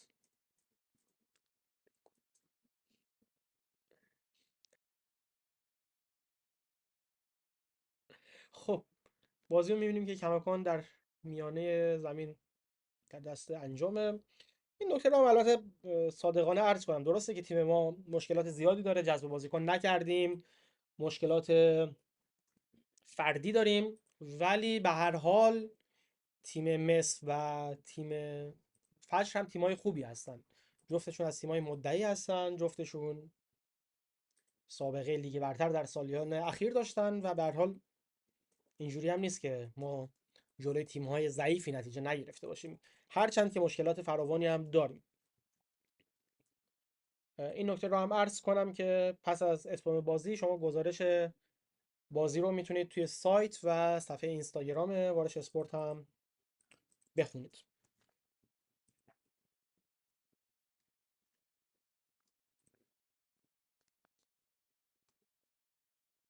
حالا این نکته صحنه رو ببینیم اول. خب این نکته هم خدمتتون عرض کنم که نفت و گاز گشتاران تونسته مثل کرمان رو ببره، مثل کرمان رو تو زمین خودش ببره و مثل کرمانی که ما رو تو زمین خودمون برده. این خیلی جالبه. آریو و شهرراز شیراز 1-1 مساوی کردن، بازیشون تموم شده. دریای بابال هم همون 1-0 از مس سونگون باخته. ممنونم از همکارا که آمار بازی رو به من میرسونن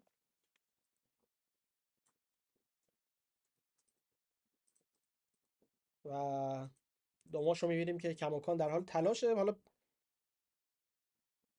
گیریم هم که یه گلی بزنیم. گل دوم رو چیکار میکنیم؟ 10 نفرم که هستیم، خیلی واقعا دور از انتظاره که تصور کنیم بتونیم از این بازی مساوی بگیریم. هرچند فوتبال غیر قابل پیش بینیه، ولی این چیزی که میبینیم، صحنه رو ببینیم. وا وا شوتی که از سمت چپ انجام شد، نمیدونم کی زد. فکر میکنم حالا با توجه به نوع مویی که داشت، یا عباس کندل بود یا قلی زاده بود، قلی بیگی بود، که از زاویه بسته میخواست گل بزنه که خب موفق نشد.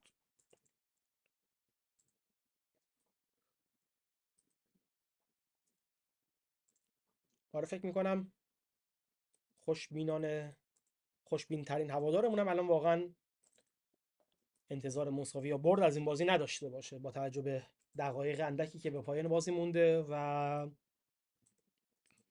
شیوهی که تیم داره بازی میکنه. من جا داره که تکرار کنم، این کیفیت بدی که از بازی در حال مشاهده هستید به دلیل ضعف در فرستنده است. شبکه استانی فارس اومده و در حال پخش اخبار ما از اون تصویر کوچیکی که اون پایین تلویزیون گذاشتن، صرفا تصویر رو کش آوردیم و داریم براتون پخش میکنیم. یه موقعیتی برای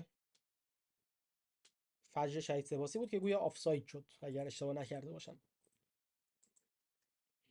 واقعا اینکه با وضعیت اینترنت سر کله بزنی و بخوای نرم افزاره لایو استریم. خب یه تعویض دیگه برای ما، 17 جای رستمی وارد بازی میشه، بازیکن شماره 17 مون پورمهدی. خیلی عجیب داریم بازی. ببین تیمایی که جلو هستن معمولا در این دقایق میان تعویض میکنن که وقت بازی رو بگیرن که بتونن نتیجه رو حفظ کنن. من واقعا درک نمیکنم که الان چرا کادر فنی ما در این دقایق پایانی داره دست به تعویض میزنه. این چیزیه که عجیبه واقعا برای ما، اینکه آیا 2-0 باخته رو میخواد حفظ کنه. واقعا اگر چنین تفکری داره که من واقعا متاسفم برای خودمون و کادر فنیمون، ولی اگر دلیل دیگه ای پشت این قضیه است من نمیدونم. شما توی کامنت ها بنویسید که چرا الان باید تعویض کنیم.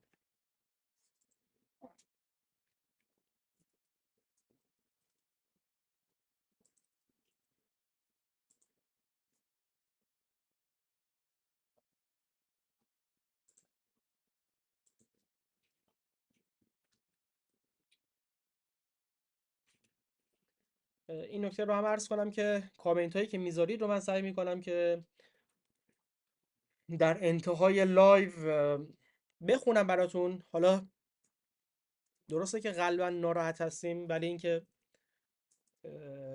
زیاد حالا شاید اون حس ناراحتی حداقل در من وجود نداره، اینه که یه خورده شکست قابل پیش بینی هم بود. یعنی ما همیشه به هر حال از شکست و نتیجه نگرفتن داماش ناراحت میشیم، ولی این چیزی که ما دیدیم به هر حال این باخت قابل پیش بینی بود تا حد زیادی.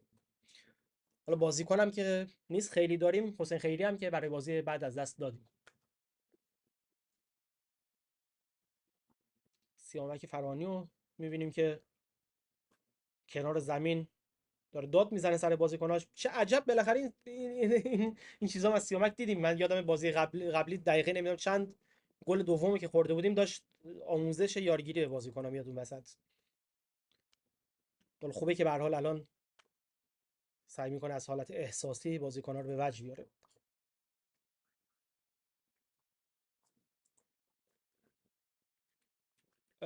این نکته رو هم بگم که اگر الان به لایو ملحق شدید یا حالا بازی هم تموم شد، میتونید همیشه لایو رو به عقب بزنید یا بعد از اتمام لایو میتونید مجددا بیاین و تکرار این بازی رو همیشه از کانال یوتیوب وارش اسپورت ببینید. خواهشاً هم کانال رو سابسکرایب کنید دیگه. میتونید سابسکرایب کنید که کامنت بذارید بمونید، سابسکرایب کنید، زنگوله هم بزنید. ما سعی میکنیم که ویدیوها رو همیشه توی یوتیوب با بالاترین کیفیت بذاریم، هرچند که با کیفیت کمتر خیلی اوقات میتونید ویدیوها رو توی اینستاگرام ما هم ببینید. یکی دو تا تعویض برای فجر هم گویا در حال انجام، همین رو عرض می‌کردم. فجر به هر حال الان طبیعتا با تعویض کردن میخوام وقت بازی رو بگیرن. اینکه حالا ما چرا در دقایق پایانی تعویض می‌کردیم اون خودش جای بحث داره.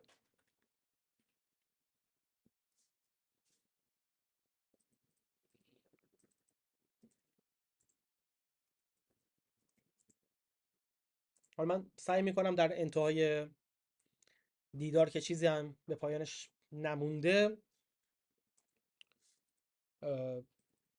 برای کامنت های شما رو هم بخونم.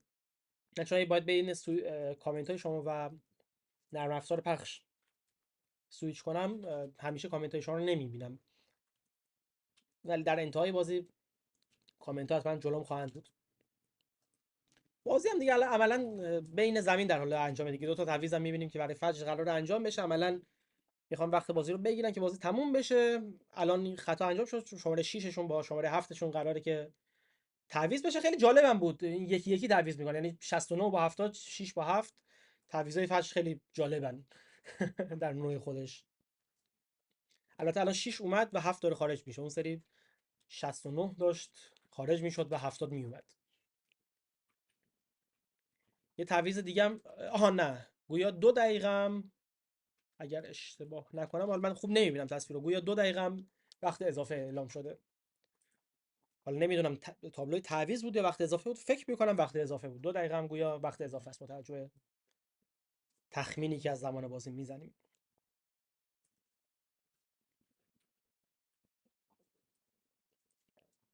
جا داره که یک طور دیگه تشکر کنم از این 730 نفری که در این لایو با ما همراه بودن و 50 60 نفری که همین لحظه با ما هستن. ما تمام تلاشمون رو میکنیم که به بهترین شکل ممکن همیشه بازی‌ها رو براتون پخش کنیم. اینکه اینترنت قطع میشه، اینکه فرستنده قطع میشه، شبکه فارس تصمیم میگیره نمیدونم بینش اخبار پخش کنه، واقعا چیزی نیست در کنترل ما باشه. واقعا هم اون بودجه رو نداریم که بخوایم خودمون خبرنگار و گزارشگر مستقل رو به شهرهای دور اعزام کنیم.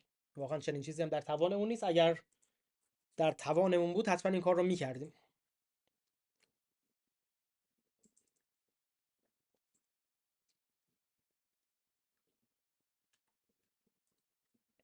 دوستی نوشته که تیم بوق بازی میکنه. خب بله، بوق که میگم یعنی کلمه رو نمیتونم بگم، ولی بله.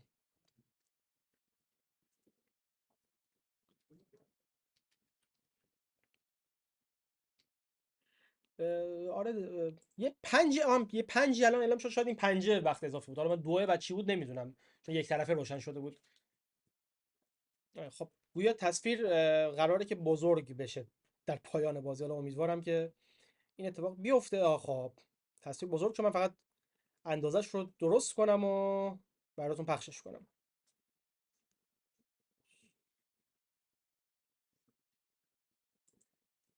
یکی دو تا مشکل که ما نداریم با این شبکه فارس. صدای گزارشگر رو من باز میکنم. خیلی از بازی اخراج شد و تیم فجر این لحظه 5 دقیقه وقت اضافه گرفته. داور مسابقه آقای عباس راکی، توپ در اختیار غلامزاده هست.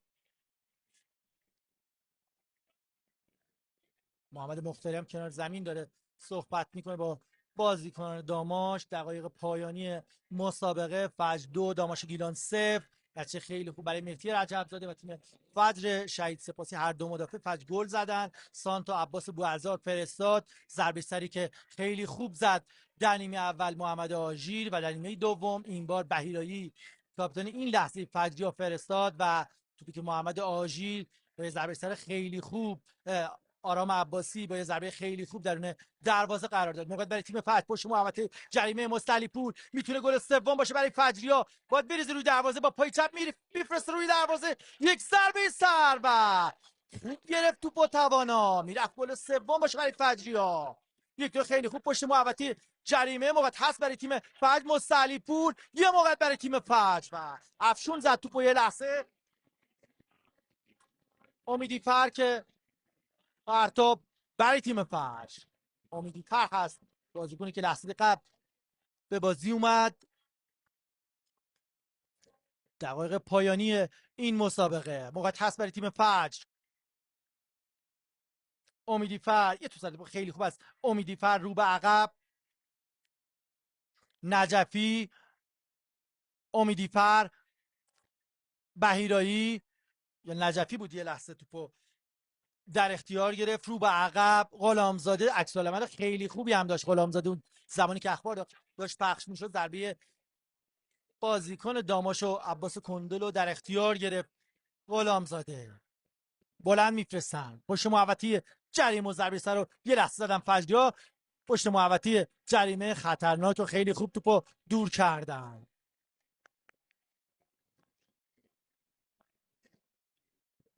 با پای چپ اسقاطی بلند پشت محوطه جریمه و توپی که غلامزاده در اختیار گرفت.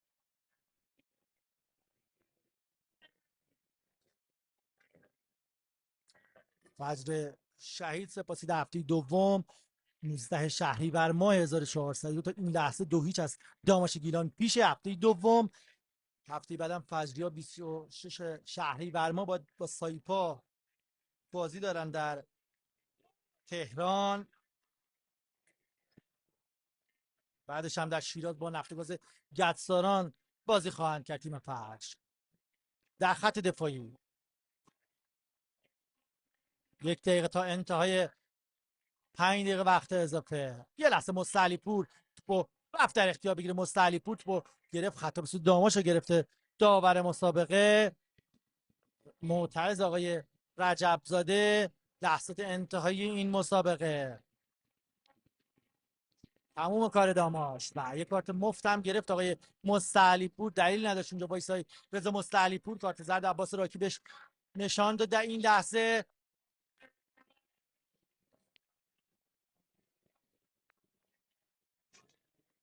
آخرین فرصت ها برای تیم داماش گیلان. بلند میفرسته، تموم 5 دقیقه هم داره تموم میشه. بلند میفرسته در این محوطه جریمه توپو دور کردن فجریا. موقع هست برای بهیرایی، خطا به نظر میاد نگرفت خطا رو عباس راکی. حالا سمت راست موقع برای تیم فجر هست که گرفتن بازیکن داماش. خطرناکه، باید حواسشون باشه پشت محوطه جریمه سمت راست اگه برسه به توپ که موقع رضا پور مهدی توپو در اختیار گرفته. رو به عقب عباس کندل سانتری دروازه در اون محوطه جریمه. آرام عباسی خیلی خوب توپو گرفت. موقع هست برای تیم فجر. امید افشون خطا به سود فجر و نیم نگاهی هم به ساعتش داشت عباس راکی. فکر کنم در سمت خودش خواهد دمید آقای راکی تا ثانیه های دیگر و در این لحظه بله در سمت خودش دمید. فجر بازی رو بردن. تبریک به تیم فجر شهید سپاسی، به هواداران فجر، به علاقه‌مندان به تیم فجر شهید سپاسی، به مردم دوست داشتنی استانمون شهر شیراز و همستانی عزیزمون. انشالله که از تماشای این بازی لذت برده باشید. به اتفاق همکاران عزیز و نازنین هم در واحد سیار مستقر در ورزشگاه حافظیه و دوستانمون در پخش، همتون تا گزارش دیگر. آره خیلی از دیدن این بازی لذت بردیم آقای گزارشگر. یه 20 دقیقه شو داشتیم اخبار میدیدیم. خوبه که با اخبار استان فارس آشنا شدیم. خیلی لذت بردیم با این گزارشی هم که شما کردیم، واقعا لذت بردیم. شما جای گزارشگری برید مشغول به حرفای دیگه ای بشید، من فکر میکنم انسان موفق تری باشید. متاسفانه دیدیم تیم داماش باخت، باختی که البته خیلی از هوادارا پیش بینی کرده بودنش. من یک نگاهی هم داشته باشم به نظرسنجی که ما در کانال تلگرامی وارش اسپورت گذاشته بودیم. البته در بین دو نیمه نظرسنجی رو بستیم. 57% از هواداری داماش فکر می‌کردن که ما میبریم، 32% تساوی رو پیش بینی کرده بودن و 11% هم گفته بودن که تیم فجر سپاسی برنده میشه. حالا ما برای بازی‌های بعدی هم حتما نظرسنجی توی کانال تلگرامیمون خواهیم گذاشت. شما میتونید که در این نظرسنجی شرکت کنید و نظر خودتون رو بگید. این نکته رو هم عرض کنم که ما یک برنامه زنده جدیدی شروع کردیم که چهارشنبه پخش میشه. چهارشنبه هفته پیش هم از همینجا پخش شد. البته این چیزی که ما پخش میکنیم ساعت 6 پخش میشد. ما در تلاشیم که اینو مثلا ببریم هلوش 8 9 10 شب که هواداران باشن اون موقع بتونن ببینن. فرمت برنامه‌ای که داریم به این شکله که میایم اتفاقاتی که توی هفته افتاد رو بررسی میکنیم. بینش یک مهمانی داریم. حالا مهمان این هفته رو هم بگم دیگه، به احتمال خیلی زیاد مهرگان گلبرگ بازیکن خوب پیشین ما مهمان ما خواهد بود. قراره که باش صحبت کنیم که ببینیم به هر حال وضعیت خودش به کجا رسید و در آینده چه برنامه‌هایی در پیش داره و در ادامه هم که بازی هفته آینده داماش رو با استقرار مولاسانی سابق یا آبیپوشان جنوب جدید بررسی خواهیم کرد که امیدواریم که به هر حال در هفته آینده بتونیم نتیجه بگیریم. من فکر می‌کنم تا چهارشنبه پنجشنبه که ما لایو داریم، در واقع تا چهارشنبه که لایو داریم، وضعیت عزادی هم مشخص بشه که به هر حال بازی قراره که با تماشاگر باشه یا نه. این رو هم حتما ما چهارشنبه توی لایومون اشاره بهش خواهیم کرد.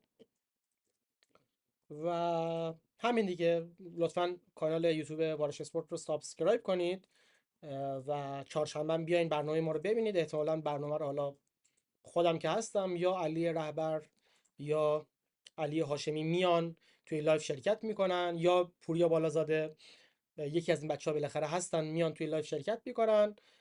مهمونم هم که گفتم دیگه احتمالش خیلی زیاده که در خدمت مهرگان گلبرگ عزیز باشیم. مهرگان به ما قول رو داده که بیاد، حالا امیدوارم که اتفاق خاص و عجیب غریبی نیفته. حالا در مورد برنامه چهارشنبه بیشتر صحبت خواهیم کرد. من بیام کامنت های شما رو هم بخونم. که آره نوشتید که برای صعود به لیگ برتر عزم بیشتری لازمه، تیم بد بازی میکنه، در مورد کادر فنی انتقاد کردید.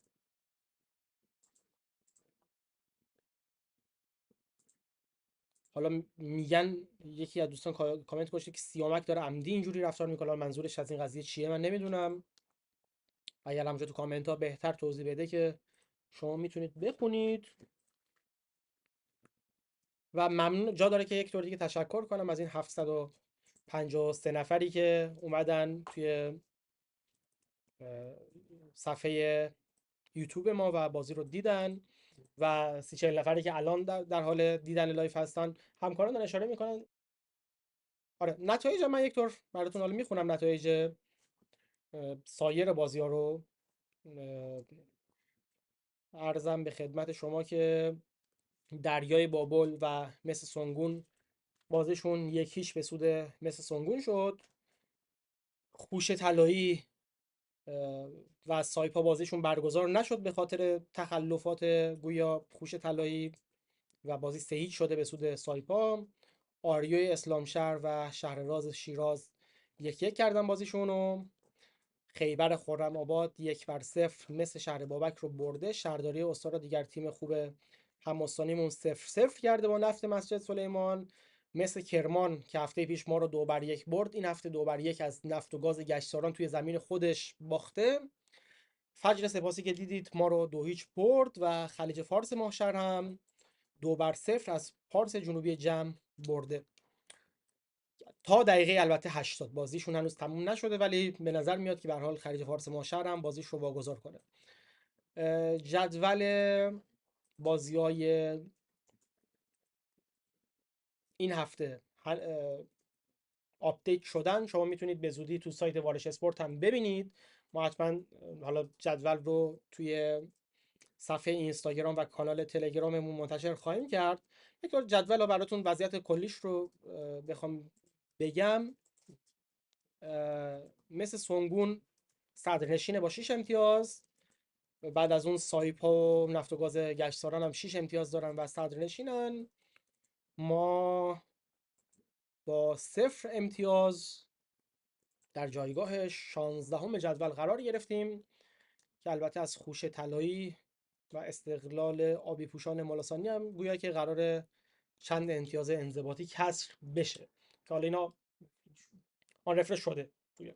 خب سایت خودمون هم مثل این که رفرش شده. الان وارد سایت warishesport.com بشید، میتونید آخرین جدول رو مشاهده بفرمایید و بازی های همین هفته و هفته آینده به هر حال توی سایت وارش اسپورت هست. warishesport.com میتونید سر بزنید و جدول آپدیت شده و بازی ها رو و نتایجشون رو ببینید. البته خب هنوز خیلی بازی های زیادی موندن، واقعا نمیشه از این جدول برداشت خاصی کرد، ولی به هر حال در حال حاضر کم کم اون تیم های خوب دارن خودشون رو نشون میدن. ممنونم از اینکه در این لایف با ما همراه بودید. از این 758 نفری که تا این لحظه توی لایو بودن تشکر میکنم. ازتون دعوت میکنم مجدد که چهارشنبه همین هفته هم به ما ملحق بشید، برنامه وارش تاک شو ما رو ببینید. و همین دیگه، قربون شما و خداحافظ.